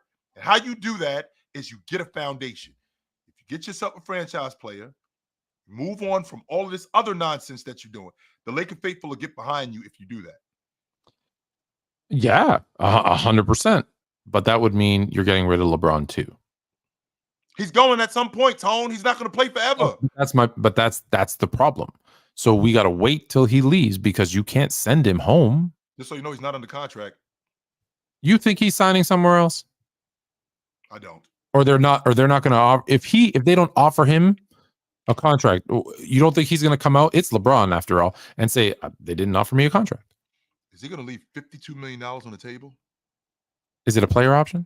Yes, $52 million. And he's a damn fool. He's a damn fool. He's going to leave. He'd be a damn fool if he did. $52 million on the table. No, and I think that he's waiting to see what they're going to do with that draft pick. I think that he's waiting to see what they're going to do with that draft pick and what's going to happen with his kid. Who are they getting at 17? Me? This draft is why you think I'm in this year's draft. It is weak. I have a shot. I don't think it's as weak as you think it is, Tone. This is when GMs GM. This is when we find out who the better GMs are. There's going to be a hidden. I'm sure there's going to be a hidden gem in there, but you're going to have to get. It's going to be as much as you are lucky as good to do that. I'm going to open. Listen, we're going to open. I want to open it up to the people a little early because we always run out of time. I do want to point out the Miami Heat zone. You were at a very special graduation when they reached out and said, "Hey, do you want to jump on the show today?" So I went on and we talked some Miami Heat basketball and how they should blow the damn thing up too. They still want you at some point, but you can deal with that. I told them your fee $5,000 for every 5 minutes. So I'm gonna open it up. I'm gonna open it up to the people. But as we're talking about it, it's hey, what are the Lakers? The topic, any topic you want, but the two main topics are what is next for the Lakers? How do they get out of this? And is this just who Jayson Tatum is? Is this just, you know what? We want you, especially either you're a big Jayson Tatum fan, you want him to take that next step. Right. But maybe this is just who he is. And to Dave's point, normally I only do super chats, but I like this question. How do the Lakers not have money, or is that a perception? No, you've got your number one player who's a 40-year-old his net worth is more than the owner. Just think about that. LeBron James's net worth is more than Jeannie Buss. Which is crazy too, Tone, because if Jeannie Buss put the Lakers on the market, what do you think the Lakers go for today? If she decided to sell a crew? Well, what did the last team sell for? The last team sold for, I think, that wasn't that Charlotte. I think Jordan. Yeah. I think Jordan sold his stake. I think it was $2 billion. I think. No, I think it was more. I think it was more closer to 4, which would make the Lakers worth like 6 or 8. Right. I'm gonna look up. Well, Miner says what he has to say. What up? Yeah, I was definitely leaning more toward about $10 billion for the Lakers. 10, that's what I'm thinking. I'm gonna look it up. Well, you guys say what you're gonna say, but I'm gonna But I got a question. How does if his net worth is that much? If James's net worth is $1 billion, like if you're talking about what is it going to cost to buy a team? And he's going to be a minority owner because he didn't have $1 billion in cash. He's not going to be a majority owner. No, he needs to find investors. Yes, huge investors. 100%. Yes, he has to find huge investors. Who wouldn't want to team up with LeBron James and invest in an NBA team? Who wouldn't? Exactly. I think that'll be easy. Yeah, I think it would. Of course, he comes with a name. It's going to sell tickets. If this team doesn't do well, ticket wise, they're going to do like they did to Jordan and say, hey, why don't you come back and play for a season to sell some tickets and then screw him out of the team? Like it's been done before. Just so you know, the Lakers, I don't think this is what they're sell for. They're currently valued at $5.9 billion, but almost $6 billion. Oh no, it's definitely more than that. I think if they put them on the market, it would definitely sell for more than that. Let me ask you, gentlemen. We've been talking a lot about coaching. Fluent, I know you're the resident Laker fan. Do you have a ideal coach in mind who you would like to see get the job? A young Pat Riley. I like Sam Cassell's. I like Sam. I think I really would have liked. Honestly, I was on board with Dan Hurley. Absolutely. Right, like I always felt like that was pie in the sky. Yeah, me too. But once they said the name, I'm like, it's not JJ Redick. I'm in. But I think it's going to be a guy like I like it being a former player. I like, especially it's a guard. So yeah, I was on board with Sam Cassell. I was really on board for Dan Hurley, but I think it needs to be someone like that. Because the reason I say that too is I think this team's going to transition, whether it's this year or next, to a young team, and to have a young coach that they can kind of grow together. I like that. I like that dynamic. I completely agree with that. I think depending on what the team does as far as in the draft, especially if they end up with LeBron's son, I think unfortunately you're definitely drafted. No, he is not an NBA caliber player. Listen. If there was a guard who had a heart condition, played almost a season, started 6 games for a USC, not a powerhouse team, who averaged 4 points and 2 assists, and his name wasn't James, we would not be having this conversation. So the fact that it's his son, everyone thinks, oh, it's genetics. No, it's not. He's not. If he was any other name, he wouldn't be drafted. Therefore, he shouldn't be drafted. Just period. But sorry, go ahead. Continue. No, I completely agree with you. I think that we all recognize it, but it is what it is. I think if they do end up getting JJ, the likelihood of the team being bad and them also possibly ended up getting it up with the other James boy, that would be kind of cool to see on the Lakers, don't you? You're not okay. You're not. You don't like that. 42-year-old LeBron with Bryce and no. LeBron by that time is gone. Oh, I'm saying JJ being the coach, having both of the James boys on the team, And dad You- walking down the sideline, second guessing his every decision. Absolutely. See, here's the thing, Minor. That's a circus, man. Oh, tickets. Oh, that was a bunch of tickets. Is that what you're trying to do, Tony? Are you trying to sell tickets, or are you trying to get back to the mountaintop? I just bought tickets for me and the family to Cirque du Soleil. So yeah, I'm all for a circus. Not with my Lakers. That's what I'm saying, Tony, because that's what we have right now. We got a clown show. We have a clown show going on in Los Angeles. We don't know. Nobody wants to coach the team. Not only does nobody want to coach the team, we got an aging superstar who's on his way out. We got another one who's, for all intents purposes, an elite big man. However, he may be made of glass. We might have gotten this season might have been an anomaly. He was in the top 10 in the league this year in minutes. How many more seasons am I going to get that from him? Oh, that was it. That was a one and done. How many more seasons am I going to get that from him? So with that being said, I'm not sure what exactly it is that we're holding on to here. This is a dog and pony. This is a clown show. What are we doing here? My only pushback is Bryce is really, really good. He might. He's a mid-major Division I player at best right now. That's what he is. He might be good, but we have to see these guys against the right competition. That's why I say if even if Bronny did what he did at Duke, I would look at it significantly better than at USC. So yeah, Bryce has to show it on a different level. How many guys do we see dominate the G League and they come into the NBA and they're useless? Because it happens every year. It's not because they can't. As long as they're not from Toronto, quite a few. Right, because y'all got a farm system up there that's just belting them out. The hell they doing up in Toronto? We good.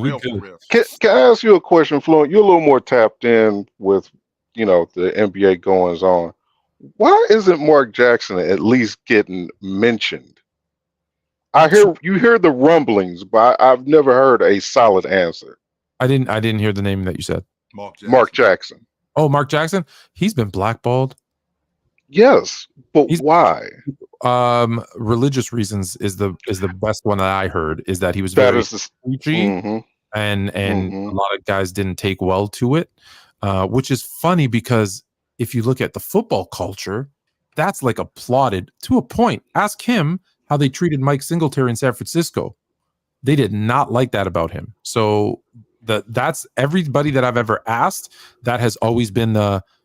And Mike was a good coach too. Hey, well, he was really very good. Say it really loud, but it was that there was people who just were like he took it too far. Like if you remember Mike Singletary, he was more.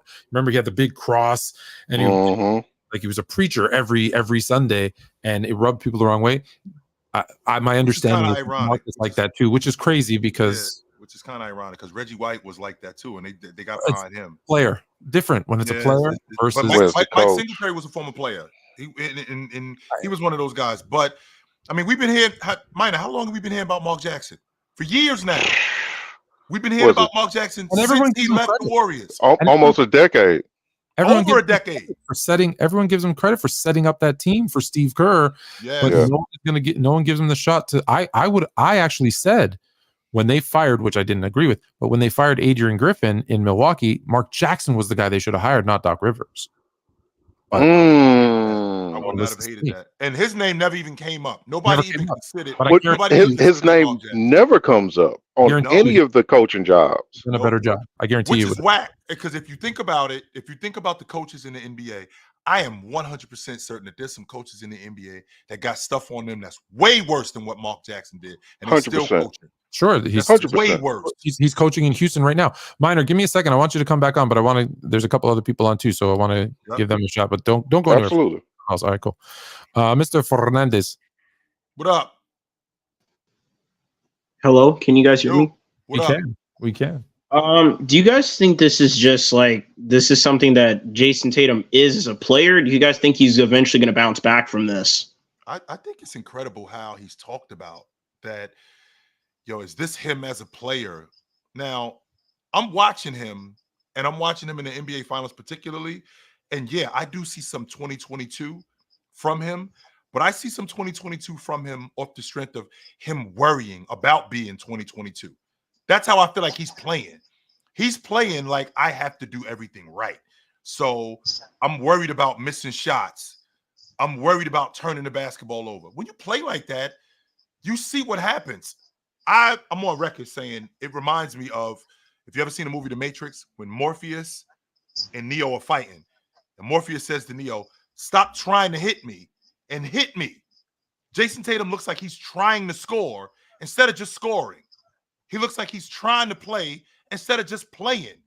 So just turn his brain off type thing, Not necessarily turn your brain off, because a lot of guys can't do that, but more like put it on autopilot and just play. That look, as much as that is on Tatum, that is on Mazzulla too, right? It's sometimes you have to do something to get a player out of their own head and just go do what you know how to do, right? Just play. Don't think so much. Yep. Don't think so much. Just go out and play. And sometimes a coach has to put them in that position where, whether it's, hey, we're going to run, we've got this play that gets him an easy bucket. And you know how that is. You get an easy bucket, 2 easy buckets. Now everything starts to roll, and it just, you forget, and you just start playing. Right. Again, I don't want to, I'm not comparing myself to Jayson Tatum. However, I still play. And on Friday night, I came in cold. I coach baseball, so I came in late. My team was like, "Dude, we need you to come out." And the first play of the game, they ran me off a double screen so that I can get nice, easy layup. And guess what happened? I missed the damn layup, but man, I got to the hole real easy. Right. Next 3 shots, buckets. Why? Because they helped me get rolling. Sure. If he can do that for a 100-year-old dude, you need to be able to do that for Jayson Tatum. And I guarantee if you get Tatum to the rim with his athleticism, getting a couple of easy buckets, guess what? The 3 starts to drop. He starts to shoot that mid-range a little bit. He starts to go to the hole a little bit more. And he'll stop thinking, because this. Once the ball starts going in, that's all I think about. Right. I don't think about, oh my God, I need to do this. Oh, the team needs me to do that. Oh, last 2 years ago, I did this. It's too much. I think he's in his own head. That comes from his teammates, his coach, him too.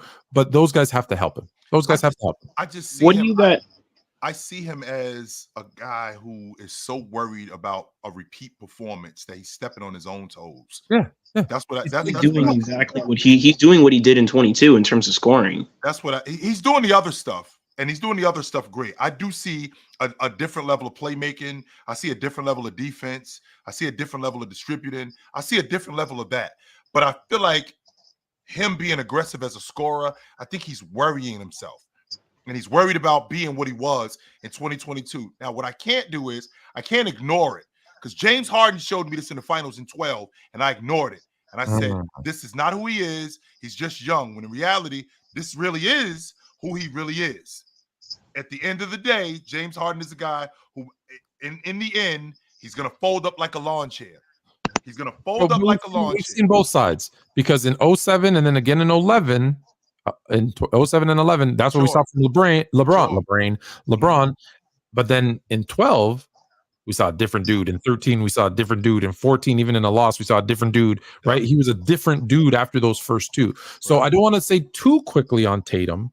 Right. But so far, you're right. 2 out of the 3 last years that he's been in the finals, he's done a lot of other things, but he hasn't scored the ball as effortlessly as we would expect. Do you think it's because of? Do you guys think it's because of mentality? Because like Braun, I think he went into that 3rd finals run thinking, I'm not going to do what I did my last 2 finals run. I can't do that. I think it's mentality with him.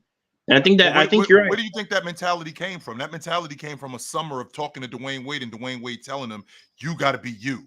Yeah. Stop worrying about me. And that's why I said his teammates and coach needs to tell Tatum, hey, you have to be you. Jaylen Brown in particular needs to say something to him. Just be like, yo, stop worrying about all this media stuff about you playing like you did in 22. Just play Jayson Tatum brand of basketball. Yeah. Get out of your own head. This is something that his coach should do. Real quick, I want to ask you guys about this Lakers team.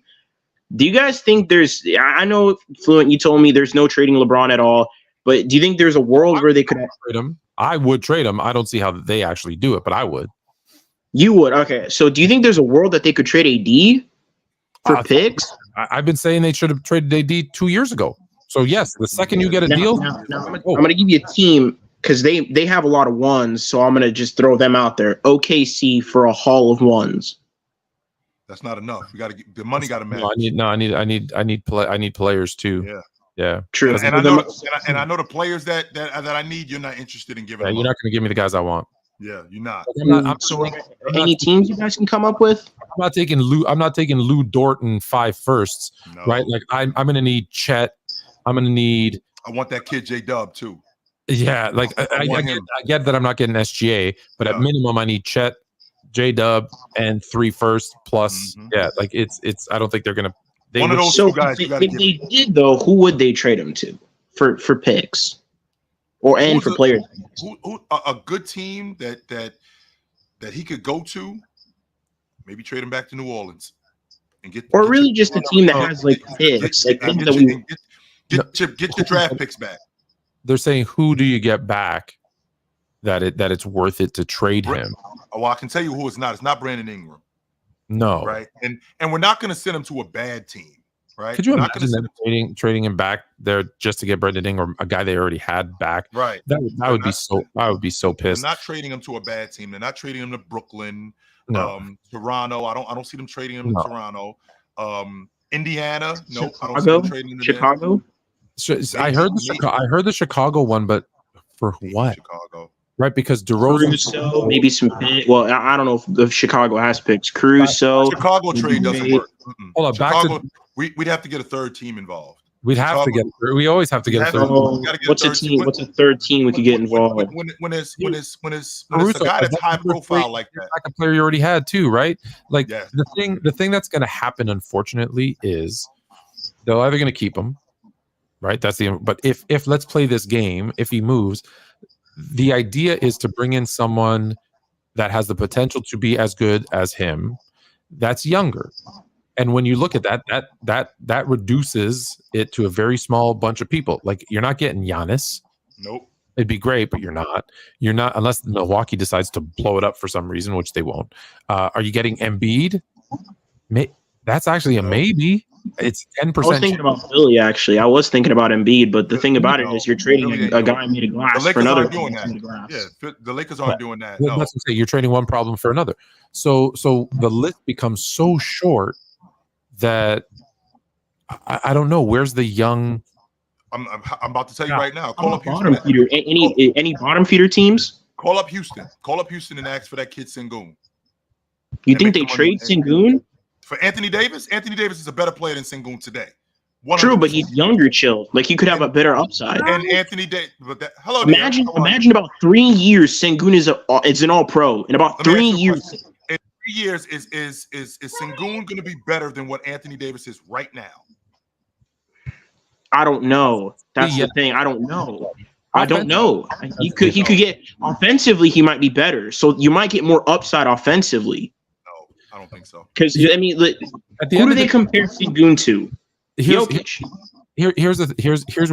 the problem lies, is that when I say to get someone who has the potential to be as good as AD with picks, I love you. It's not going to happen. It's not going to happen. So now so that's why I say they won't do it. But let's say they're determined to move him. Well, now you're going to have to get a lesser player, and so now it's going to be. We're going to reach out to one of those bottom feeders, like you said, and get a player who's good, maybe 2 guys that are good with a bunch of picks, and say, okay, now sell them on Jay's idea of the future, right? It's not about, I don't know, Julius Randle and Josh Hart. It's about the 4 first-round draft picks that we're getting, and that's going to be tough. That's going to be a tough pill to swallow, right? Like, G Cuts here is like Miami. Okay, so who do you want for Miami? Well, you want Bam. Well, does Bam really move the needle? Do they move for Bam for AD? No, they're not doing that. So if it's Sengun, it's Sengun and someone and a bunch to make of the money match. To right? Make the money match. To make the money match. So that's where it gets. That's why I say you're not going to get those 5 guys that are AD potential.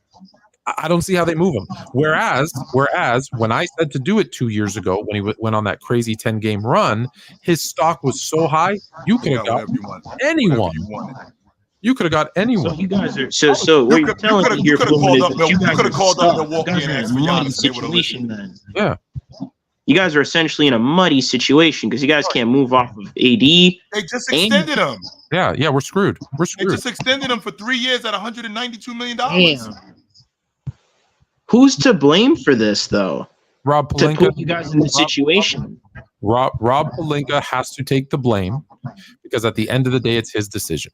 So when that team traded everything they had for AD to win one chip, and everyone said, oh, it was worth it. They won a chip. No, this is the Lakers. With all due respect, we don't trade everything for one chip. Okay, we build for multiple chips. And the guys that they had on that team, right, the Josh Harts, the Brendan Ingrams, the Alex Carusos, all of those guys, they were better collectively than AD, and that team in a year or two would have won a chip and had the opportunity to win more. They sold all that out for AD.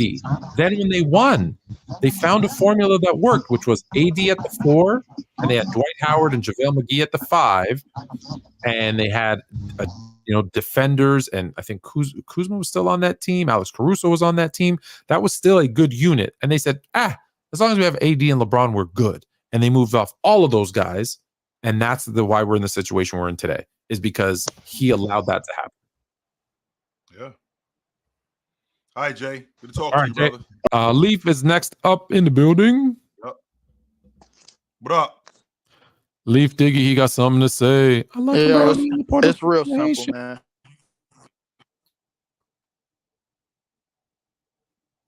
Is it? How simple is it? Did we lose him? So simple that it's Mike. Yeah, we had him and we lost him. You better call Verizon. Your internet is wonky. We had him and we lost him. See if we can get Leaf back. All right. Well, he figures that out. I'll put the link back in the. Just hit me up in the chat, Leaf, when your internet's back and working, and I'll bring you back in. I'm choking. The Fluent children are off to bed. We don't have to talk Lakers. We don't have to talk Lakers. We can talk something else. Yeah. And again, Tone, we haven't talked about this enough tonight. This Porzingis injury is, if I'm not mistaken, I want to make sure that I get it correct, right? I want to make sure that I get it correct and understand exactly what it is. Celtics center Kristaps Porzingis suffered a torn medial rectus. I want to make sure that I read this right. Hold on. Well, you read that. I want to read something to you. Stanley Cup Finals. Boy, were you wrong about the Florida Panthers. Up 2-0. They look unbeatable. We'll see. We'll see what happens when they come back when they come to Edmonton. They got to get on that plane and travel 2,500 miles. We'll see what happens. Yep. Yeah, there you go, Joe.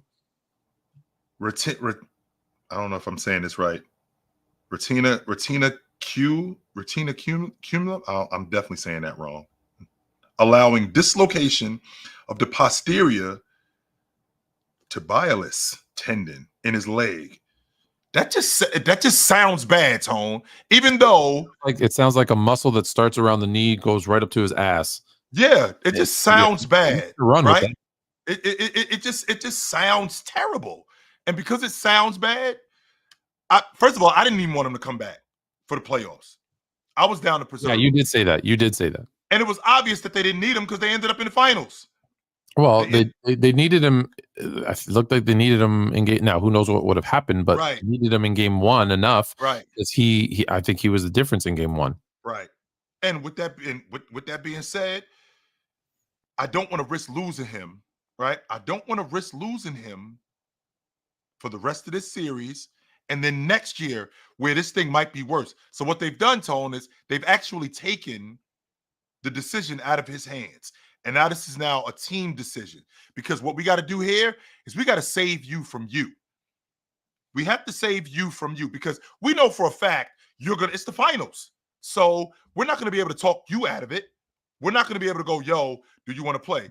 We know for a fact you're going to go, yes. Protect him. You got to protect him. Hell yes. Hell yes, I want to play. And Joa, you say the front of the leg. Sorry, I thought you said posterior. So he dislocated something in the front of his leg. Okay. Right. Either way. So with that being said, this team moving forward, I feel like it's more important. Don't get me wrong, Tone. Ain't no guarantee we coming back next year.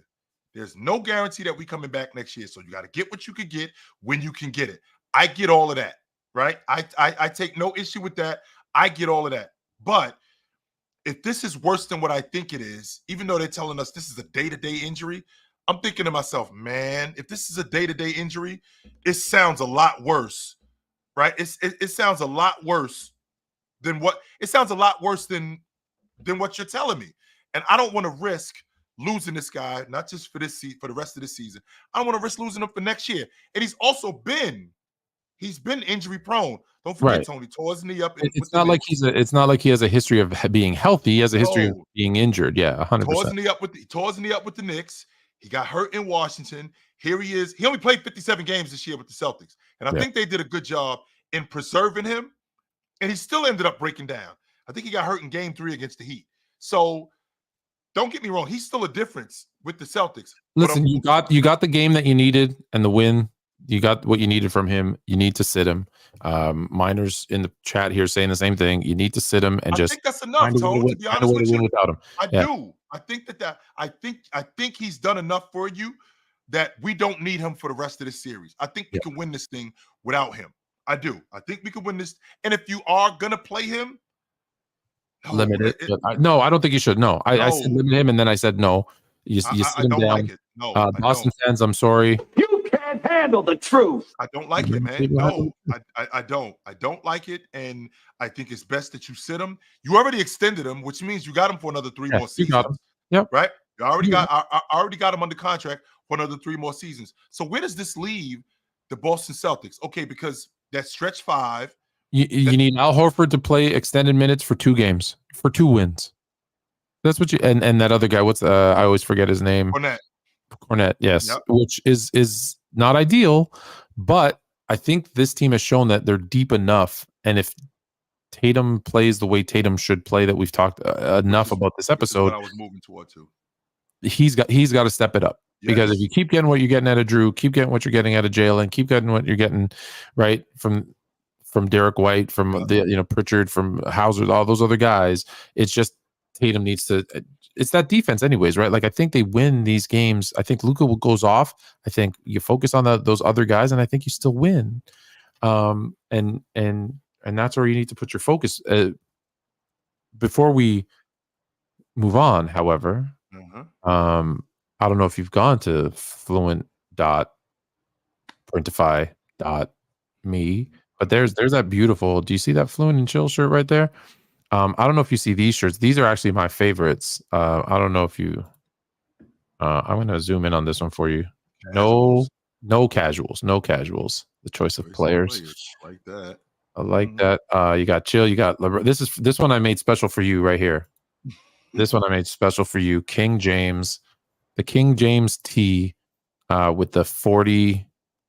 I don't know if you can see it or not. Yeah, there it is. 10, yeah, 40, 11, and 11. Yeah, that's crazy. That is a crazy number. Of course, you got your Air Goat. This is the Sports Fluent hoodie established in 2020. This one, the Sports Scene, another show on our network. That's pretty cool. Some hats. Fluent and Chill hat is actually. I have one. I should have worn it. It's actually very comfortable. Choice of players hoodie. Leafs Lounge if you like hockey. All American Hoops. This is the #1 selling shirt, by the way. All American Hoops that's the #1 selling shirt we got. Fluent and Chill, of course. The Hoopstorians coming on in 6 minutes. They're going to do the they're going to rank the best individual performance in the NBA Finals in history. We got next, which is Paul McKeskey. This is your shirt right here. Take it light, but take it. We're gonna get to that in a minute. Now, I got to be honest with you. I'm gonna redo this shirt. Now you're more fluent. I'm gonna redo this shirt. You have no idea how good Timmy D was, and of course, call your mother. So go cop some merch because it's good stuff. It's good stuff. Check it out. I'm definitely getting some of them shirts. Sir. Those are awesome. And the beauty of it, because for those that know me, as you know from all these crazy backgrounds that I've been flicking around, I make those all myself. So if there's any shirt that doesn't exist today, just say the word. I'll make it. I will make it. All right. What up, Minor? Any other words of wisdom before you stayed on? So I figured you might have a couple more. Man, we're gonna have a good series now that Porzingis ain't gonna play. We got a series now, ladies and gentlemen. Do you think this changes the dynamic? Absolutely. I think this now allows the Dallas Mavericks to get back to playing their style of ball where they can throw the lobs. This definitely opens it up for their bigs to be more active. The defense that Porzingis was giving them inside the paint is now essentially gone. There is no longer any real paint presence. Okay, let me pause you there and pose a question to you two guys then. The Celtics lose the next 3 games without Porzingis. Ooh. And the Mavericks are killing them inside, lobs to Lively, lobs to Gafford, etc. It's now game 6. Porzingis says, "Hey, I can give you one." No. I can give you one, guys. I can give you one for the Gipper. Another one. Let him. I'm not with that Willis Reed stuff or that OG Anunoby. No. So you just No. say, Do not care. Nope. we do not care. You're sitting. You're done. Nope. I think he's done. No. Tone. Absolutely. Even not. if it means costing you the series. But Yes. from what I'm understanding, even as big as they are with Gafford and Lively, who looks at a place, he does not look like he's prepared to play in this series. I think you got to dig deeper into your bench. You got bigs on your bench. I'm a big Cater fan. I remember Cater earlier in the season, and I remember his ability to rim protect. I remember his ability to rebound. That's why Jayson Tatum would have to step up his offense. That's why he would have to step up his scoring. And if I got a guy who can slow down Gafford, I got a guy who can defend Lively. If I got a big in Cornette and a big in Cater who can just defend those guys, and we can handle our business on the wing, I like what we're doing. I do. And now don't get me wrong, Porzingis gives us a dynamic that we didn't have last year. He gives us that stretch 5 that we didn't have. So basically what we would be back to is we would be back to having Robert Williams, basically a poor man's Robert Williams, where we got a guy that's just defending the rim, that's rebounding. And I think that that's good enough where now Jayson Tatum, he's got to step up his scoring. Jaylen Brown, he's going to have to make up for that. Drew Holiday's going to have to make up for that. Derek White's going to have to make up for that. Al Horford is going to have to make up for that because Al Horford can stretch the defense. You can still run a lot of your man-to-man action. You can still get the switches that you were going to get with KP in the lineup. You still were going to get that. However, these guys, Jayson Tatum, Jaylen Brown, Jayson Tatum in particular, his scoring has to go up, and it has to go up immensely. Like 18 ain't enough to beat these dudes if KP is off the floor. 18 a game is not enough. You got to step your game up. You have to. Can I pose a question? Do you think the Mavericks go after Al Horford even more now knowing that there is no good backup? There is no KP coming back in if Horford gets into foul trouble. Well, they didn't really play at the rim, with the exception of Luka. They didn't really attack the rim. They actually are doing a really good job at protecting Al Horford, not necessarily at the rim, but on the perimeter. If you watch Drew Holiday gets around those screens that are made for Luka. Drew Holiday gets around those screens that are made for Kyrie Irving, where he's beating him to spots where Kyrie Irving can't get downhill or put him in jail. They're actually not allowing Al Horford to get put in those switches as much. Dallas runs this action where they get 3 switches. And the 3 switches that they get these 3 switches where they get the big man at the last part of that switch, where they can get the big man to switch. Only except Drew Holiday or Derek White, those guys won't switch, depending on the guy who's got the ball. If it's Derek White, we can switch that. If it's Exum, we can switch that. But if it's Kyrie Irving, if they switch that, what they immediately do is they keep a guy close to Al Horford where he can jump him. And they won't allow Kyrie Irving and Al Horford to be on the perimeter by themselves. He won't allow those guys to keep Al Horford 25 feet away from the basket by himself. No, they'll have guys close enough that whenever that switch happens, we can jump Kyrie Irving, we can jump Luka, or we can jump any one of those other guys. And I was going to say, if it was somebody else, I'd say, yeah, I'd go after him early and see if I can get him into foul trouble and out of the game, because now it gives another advantage. I think Al Horford, one, there's scheme, just like Jay said, but also I think he's too smart to fall for it. Now, I think if you get lucky and he gets a couple of early ones, okay, cool.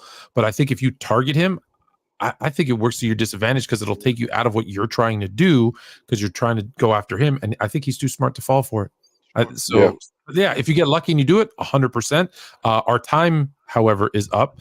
So let me say thank you Talk to very much. Minor. Appreciate it, brother. Appreciate you, Minor. Always appreciate it, gentlemen.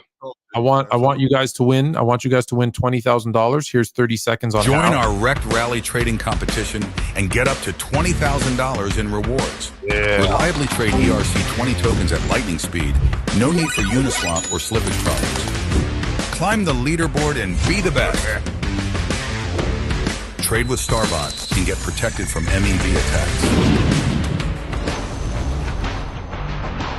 Win $20,000 by trading any ERC20 token.